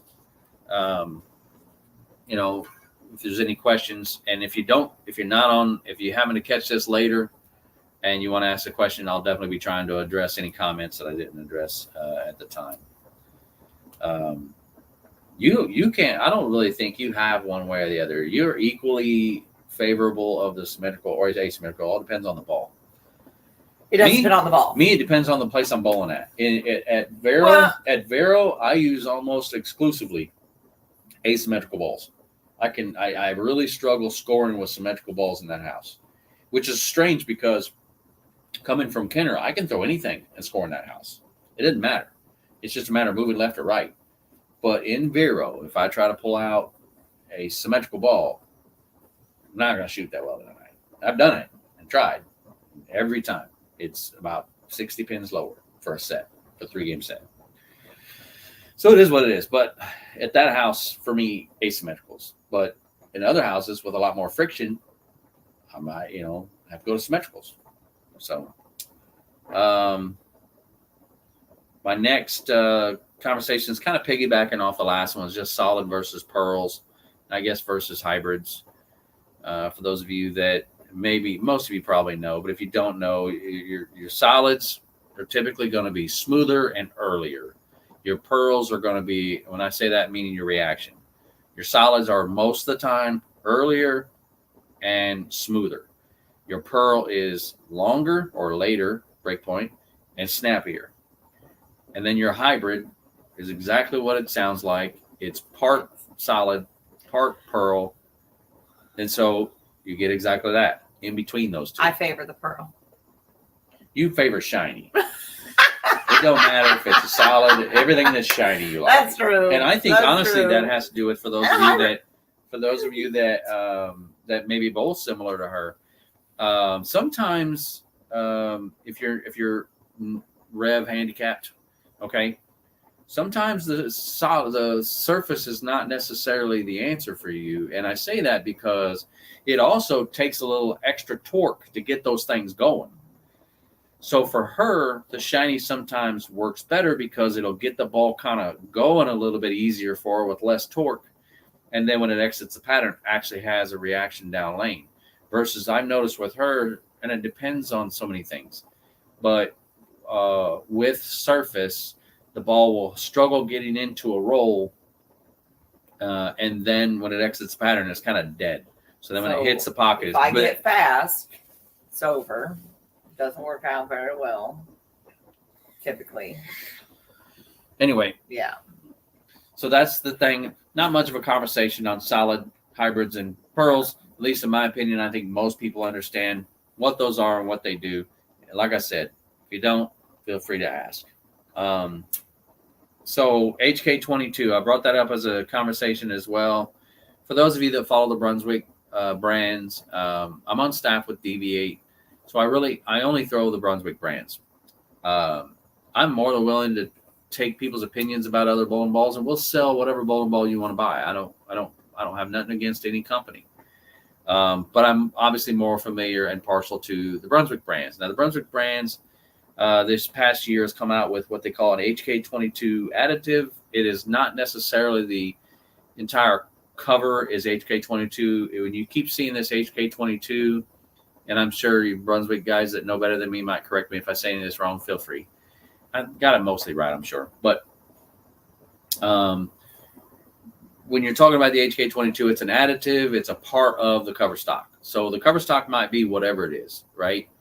But it's also got an HK22 additive. What that HK22 additive has done is it's allowed more continuation down lane and a little harder reaction off the spot. I believe it has been awesome on almost every ball they've put it on. It's really given a really good look to the ball. I missed here what she said. Super play lanes are so slippery.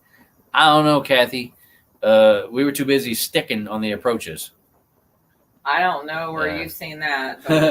But We were too busy sticking on the approaches. But anyway, so the HK22 has been a really good addition to the Brunswick brands. They have spread it across all 7 brands. It doesn't come out on every ball. I'm sure they have their reasons. When you're making a bowling ball, there's so many variables that come into play that's going to give you the desired reaction that they're trying to come up with. You can have the right core, you can have the right cover, but if those two aren't matching up together correctly, then you're not going to have a desired reaction. Some balls, they knock out of the park. Some balls are okay, which we're going to get into that when we start talking about our favorite balls of the year. But HK22 has been a very good addition to the Brunswick family. So be looking for the ball when you're looking for a bowling ball. If it's under the Brunswick brands, if it has HK22, I'm going to tell you the odds are it's a pretty good bowling ball. But we'll get to that. Lane conditions. I'm not going to get into the lane conditions. no, we kind of already did that. I already did that, yeah. Tournaments in Florida, we started talking about that already too. The tournaments in Florida, I think I mentioned early on, if you guys weren't here, a lot of the guys do a great job running the tournaments over here. I just wish they would work together better on their dates. But look, that's up to you guys. I will say this. I think it's going to benefit everybody if you guys moved, organize your dates a little better. I will say this comment. Since we have moved, I feel that there has been more opportunity for myself to bowl, especially this year, because Wow. I just got back into bowling again. I'm not at this Just like Saturday. You're going to bowl Saturday. this scratch worthiness quite yet. I was almost there before I left the first time, when I left a couple years ago. But I will say there's been lots of opportunity, and I feel that one of the first tournaments actually we bowled here after moving here, we made the cut. I pulled my ass off. Like, it was crazy. And I was like super, super happy about that. But I will say that it does seem that there are plenty of opportunities for Lots of handicap options. yes, which again, I think goes back to the whole woman thing. And I think now that Kathy's on, if she's still listening or if she's still on, we had a discussion about women bowlers. And I think that I felt I gave my comment on why I think they don't participate. But it would be nice to see. So that's what I'm going to throw out there, because there is tons of stuff to bowl. I'm bowling it, and I am not averaging near what I should be averaging right now, and I'm still doing it. So I encourage everybody to come out, because you never know. Everybody can have a great day. Everybody can have a bad day. All these next subjects, it's funny, we had already really talked about. I've got tournaments in Florida. We've already did our move and why. We already did the new pro shop. We already talked about Vero Bowl. We already talked about. Let's start at the beginning of the year. I've got one thing at the very end I'm going to do is, as far as my YouTube channel, for those that do watch this or are watching right now, give me your feedback on things that I've done to improve the channel, things that I can do to then improve the channel more, and things maybe that you didn't like so much. We did, and you say, I could do without that again. Yeah, give me your feedback on that, but we'll get to that here And shortly. we are going to try to do some more videos together. It's my fault that we haven't all It's of been them busy. that way. I mentioned it in my last videos. oh, How busy been. Yeah. We do. Like we If had you'd a have watched blast. my recent videos, you'd have I known see. that. I hadn't even watched them. Yeah. That's horrible because Yeah. look, I'm part of him. We had a blast doing the last one we did with the Jeep before hybrid. I know that's it's going to be a ball that we talk about here in a second.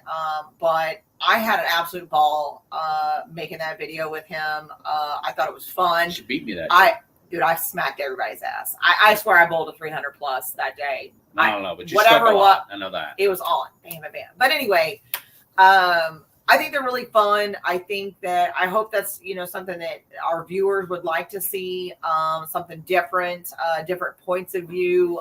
Not that his is bad, No, but it's good to have both angles. different so. angles. Yeah, I agree. And he obviously, is a way better and different type of bowler than I am. And especially for the ladies out there, I feel like most of us bowl a little similar and have some similar characteristics when we bowl anyway. So it'll also be a good opportunity to, see what you guys think of a ball that could be coming out that I obviously will have. Now, I'm not going to have as many as he does because I don't need all those balls, and a lot of them probably aren't going to work for me. But some of them do. So one of the questions is, do I have any two-handers that can help me? I'll look for it in our house.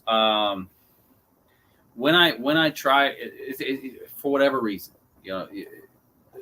sometimes it's hard to get people on camera. Some people don't like being on camera. I do have a couple in mind. I'll keep that in mind, Boogie. I do have a couple in mind. Beezy, maybe. You've met him. I'll have to look. There's not a lot in my bowling alley, and the other problem is getting them there when it's time to bowl to do the review.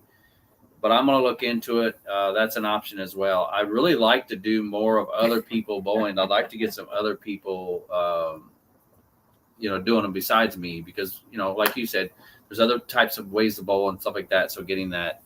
Thank you. Good. I appreciate that. I like being on there too. It's my fault. I haven't been doing it. But we've got so many videos to do, especially with the new balls that have just came out. I have several of them. Would be a good one to do with you. And yeah, the Violent Collision, I love the ball. But there are several that I want to do because I obviously have the balls too. And it is fun when we both have the ball. Videos coming up are the Violent Collision. Hopefully, with any luck, she'll be able to do that one with me. Yeah, I love that ball. The Theorem. I don't have that one. The Zigzag. I don't have that one either. I've got all three of those drilled up. I've not been able to do the videos. They are coming very soon, though. I will be getting those out probably in the next couple of weeks. That'll be my 2024. But maybe we do a video too. You know what? I just thought randomly, sporadically, I just thought of a random video we should do. As a matter of fact, we should do it here in the next couple of weeks.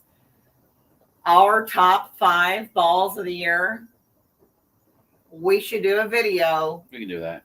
Of our top balls of the year. Nice segue. We'll start. So it's funny because I know her equipment better than she does.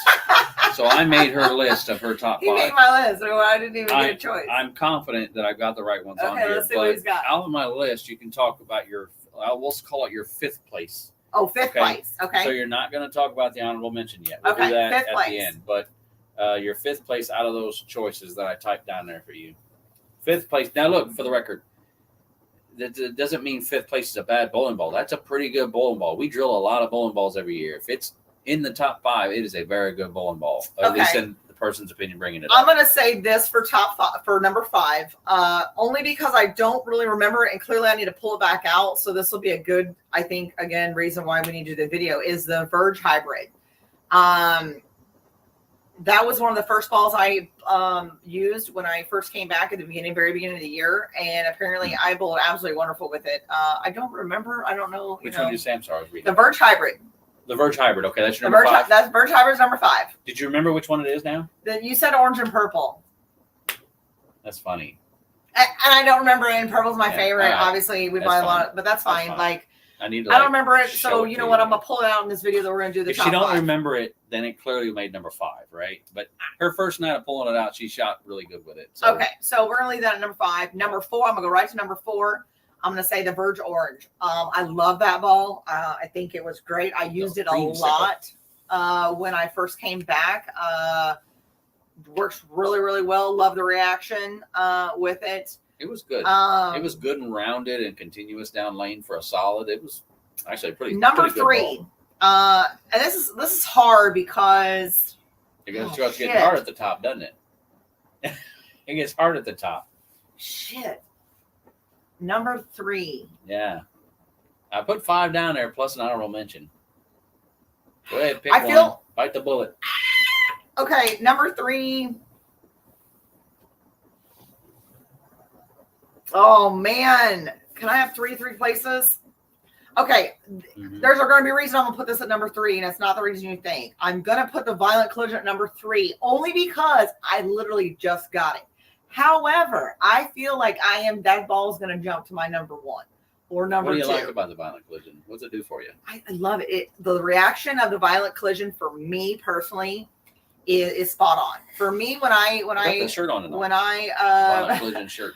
when I use a ball, I want to know where it's going to go based on it, whether I'm fast, slow, etc. So I want it very predictable. So far, that ball is very predictable for me. I Video. love how it finishes. I love the strength of the ball. It is really, really good. It Hey, doesn't Darren. die on me. It hits the pocket. Like, I really like that ball. But I do have a feeling, only because it's brand new for me, it's going to probably move places for me. But I'm going to put it at number three. Number two's got to go to the MBE Tour Pearl. That's a hard one too because I love that ball too. I just realized what our number one's going to be, but go ahead. I've done a lot of good work with that ball this year. It has been my only ball in several tournaments. And it's done its job very, very Which, well. by the way, for her, as we talked about before, she doesn't have a whole lot of revs, right? And that ball is very clean. Very it's clean. It's a little bit on the weaker side, I guess you'd say, in a sense, but I'll clarify that here in a little bit when I talk about it. But for her, as she said before, for her, it's very predictable on the back. She knows what it's going to do when it's going to go. So even though it's a little cleaner in the fronts and things like that, that's why she liked it. It's got your movement. So my number one, I'm just going to have to say it because it is the go-to of all go-to. I started the year extremely strong with this ball. We did the video with it together, and anytime I'm in trouble, I pull her out, and it's a GB4 hybrid. So that'll be your, what do you call it? The old trusty. The old trusty. So the old if I'm in trusty trouble, I GB4 get hybrid for stuck, her. something's not right, whether it's me doing it or the lane's doing it or whatever, I'm pulling that girl out. Like, she's hands down right now is my go-to ball. So I have to put her at number one, Also, it's all purple. and it's all purple. So I want to address, the short pin video, Darren, I'm glad you liked that. I've actually had a couple on there. I had the, what was the name of the other ball? Sneak Attack. I had the Sneak Attack short pin. I had the Captivate short pin. I do try to keep one of those in my arsenal. I still have the Captivate. Actually, I think I have both. I know I have the Captivate still. So I don't have a bunch of short pins drilled up, but I always have at least one.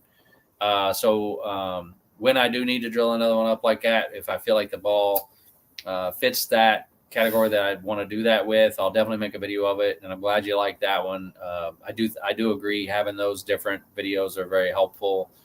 And Kathy, video of them bowling. I'd like to get some customers in some of these videos. I'm absolutely all for it. I'm all for. I know you're one of the people that come in there to the shop a lot.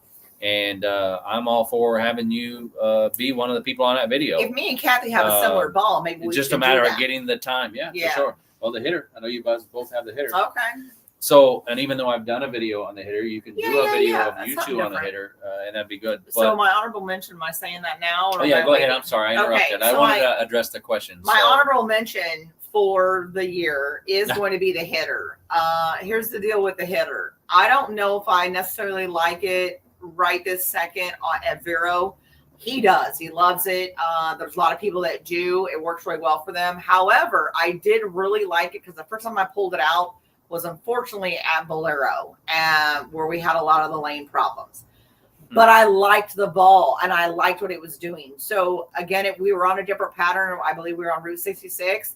So again, that's going to be a good ball for me, I think, at different bowling alleys with possibly different patterns. So I'm super excited about that ball too. It's just it's definitely an honorable mention. Hasn't made my top 5 quite yet, but I definitely see potential with that ball, and especially with some different patterns. So definitely not one that and a lot of people use them, but a lot of people are liking that ball.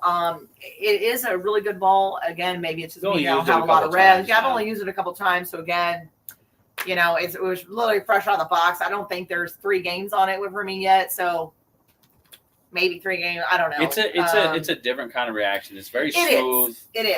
It's very And smooth and continuous. So I think it's just a matter you so get again, comfortable for with it, so. maybe a different pattern, not a house pattern, but maybe for a different kind of sport pattern, I think it's probably going to work very, very well for me. But we'll I also see. think where you're playing on the lane, it's reading early and hitting dead. Yeah, That's I may fine. need to move. It's So fine. again, that's Honorable why mention. maybe not at Vero. You may not Yeah. see me throw it at Vero, but don't think that it probably won't be in my bag if I go somewhere else. So So there's my top 5 and my honorable mention for 2023. right. I wondered if it was going to be your top was going to be either the MV Tour Pearl or the GB4 Hybrid, and it turned out to be the GB4 Hybrid. So that's cool.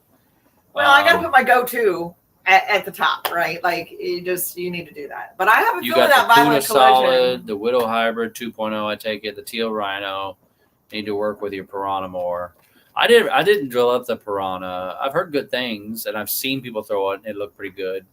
I did drill up the Cuda Solid, and that was a really good symmetrical solid. I have a video on that, and I'm sure I've talked about that. The Teal Rhino, I really like that ball. For me, and I've only had it since being over here, and I've really only tried to use it at Vero. It doesn't work well for me at Vero, but I keep that ball, and it goes with me when I go other places because I feel like I could use it at a lot of other places. The Widow Hybrid 2.0, I really liked. I'm going to go over my list, and we'll talk more about the Widow Hybrid. But I think it was like the #1 selling hammer ball of the year. I don't know. A lot of pro shops sold a lot of Widow. I'm still selling 2.0 hybrids. Kathy, as a matter of fact, I think one of your favorites is that Widow 2.0 hybrid. But yeah, all right. So I'll go over the ones that I thought back on, and I hope I didn't miss any because there's some really good stuff that came out this past year. But I'm going to go with my number 5. I just got them randomly put down here, so I got to kind of figure out what order I want to put these in. So I'm going to go with my number 5, probably the Troublemaker. So the DV8 Troublemaker I thought was, yeah, I agree, Kathy. But the Troublemaker I thought was really good. It was a symmetrical ball that, I don't know, it definitely gave me a unique shape for a symmetrical ball. It comes with surface on it. It's just smooth and continuous. It's a really good ball. I still have it. I don't use it, obviously, at Vero because, like I said, I can't score with a symmetrical ball in Vero. Although if I was going to have to throw a symmetrical ball, in Vero, it would have to be the Troublemaker. So anyway, that would be my number 5, and I really, really like that ball. So it's hard to say that.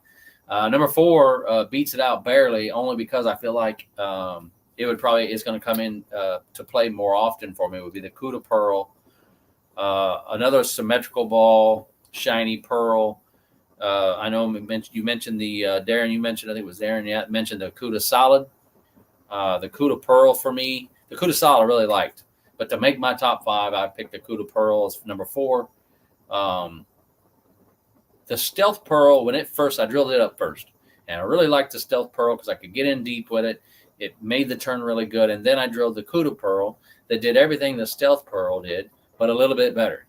Like it was, I make sure that ball goes everywhere when they get dry, and they're super dry, and I got to get in, and I got to get a ball to get through the fronts and make a sharp turn down lane whenever they're just super dry. The Cuda Pearl is what I go to first. Now, if it don't work, I'll go searching for something else, but that is the ball I go to in those situations. And then, let's see, my number 3 have to be, it has to be the Outer Limits. The Outer Limits was my ball of the year for the longest time until a couple of them beat it out. But the Outer Limits was an amazing ball. Probably the only time I drilled that up a little bit different. I drilled that up at the first angle of, I think it was 70, which I remember talking about that in my video.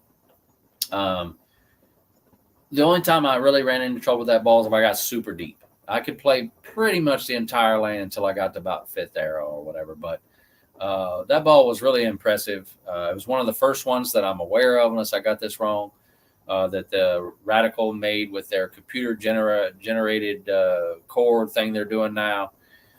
And so the Outer Limits was definitely my number 3. And then my number 2, we talked a little bit earlier about with her, is my Envy Tour Pearl.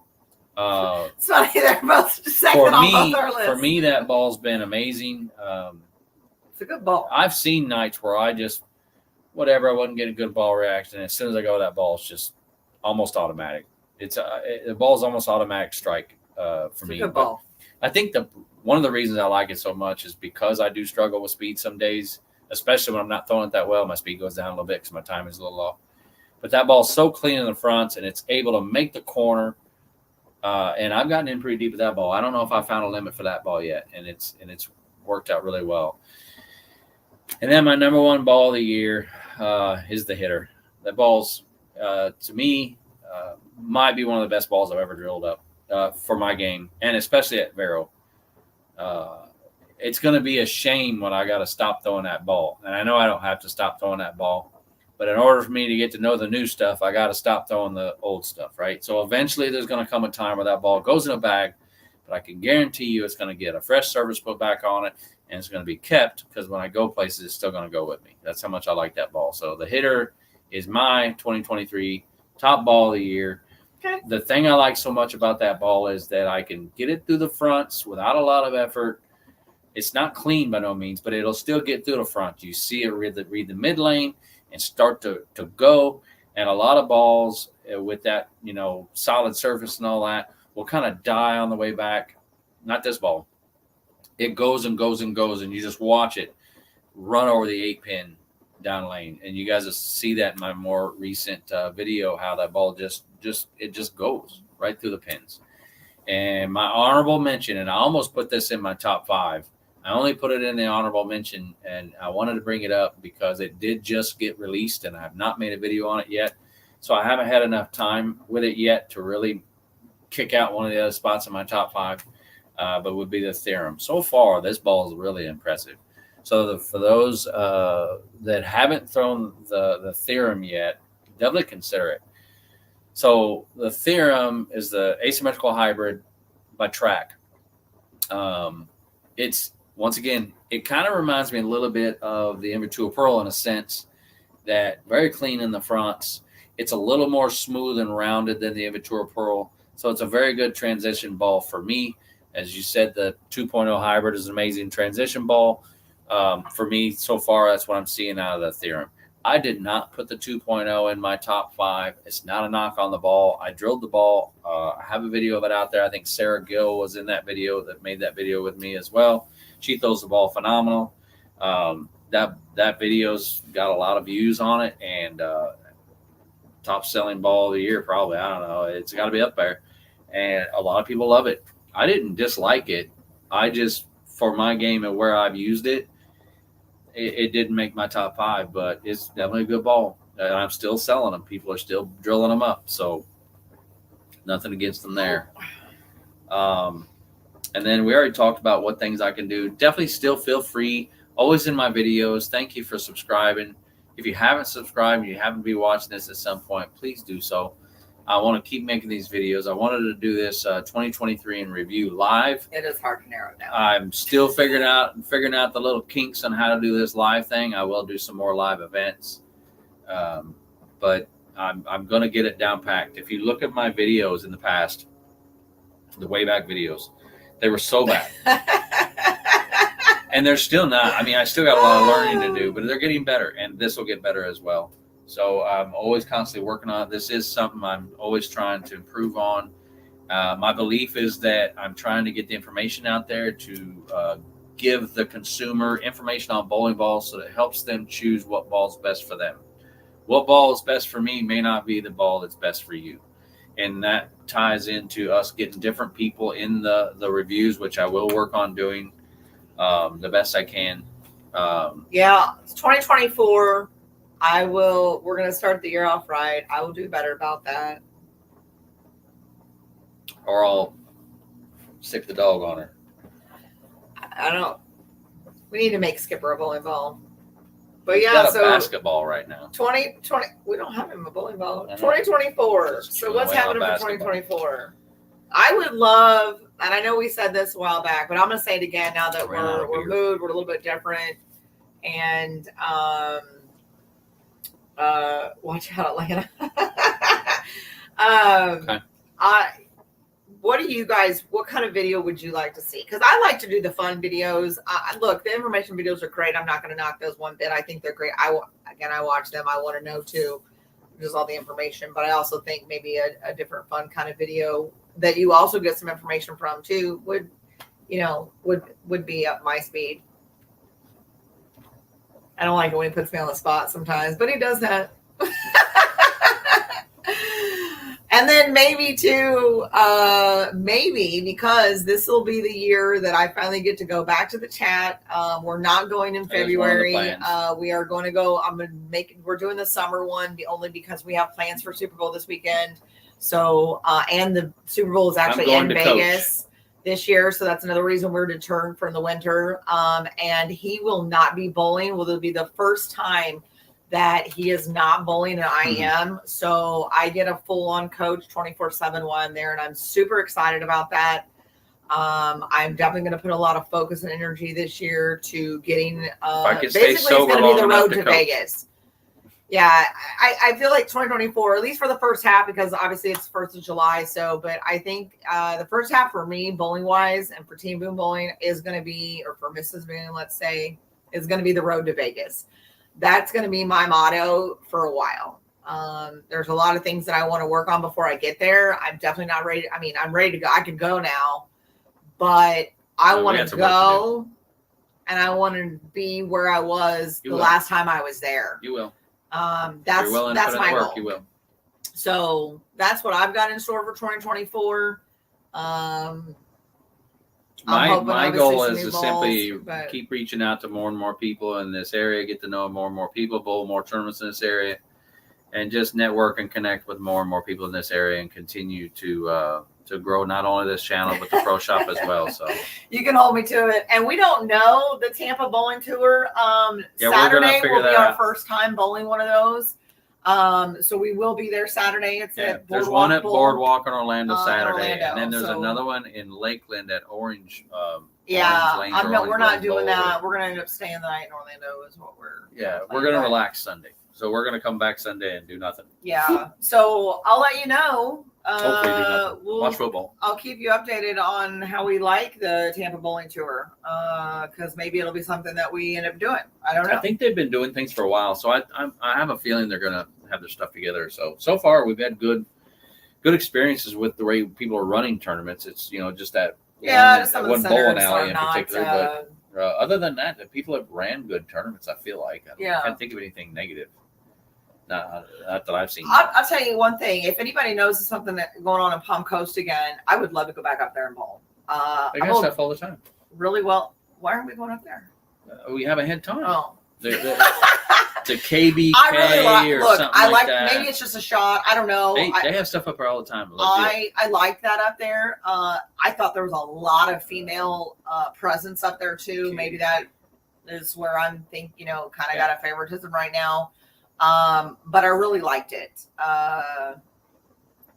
And again, They're very creative on their different types of tournaments too. Yes, Like they got a and I like 9-pin that. no tap team tournament. look, I'm I not like going a to that, different but kind it's of a neat tournament. idea. They got a New Year's Eve 5-game sweeper. You want to go to that? It's there. We go there Sunday. Yep. I'm just telling you. See what I'm saying? That's why I'm we sorry. haven't had time. I need to pay Yeah. attention a little more. But Trust me, they're having them.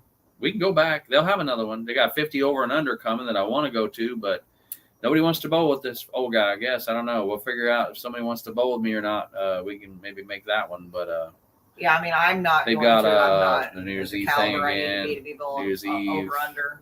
anyway, they've ways. got stuff. They're running up there all the time. Well, hopefully, maybe after this year, if I'm on the road to Vegas, right, that'll be my theme or my hashtag for the year is Road to Vegas. Maybe we can get some more female participation out out of, or we can see some more on some. You of talking these. about up Palm Coast, Kathy? Or are you talking about the one over in Orlando? You talking about Boardwalk or Palm Coast?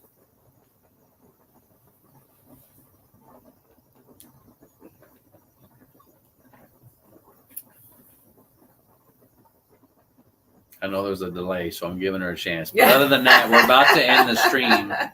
So I hope those of you that Tampa. Okay. Oh, she said Tampa.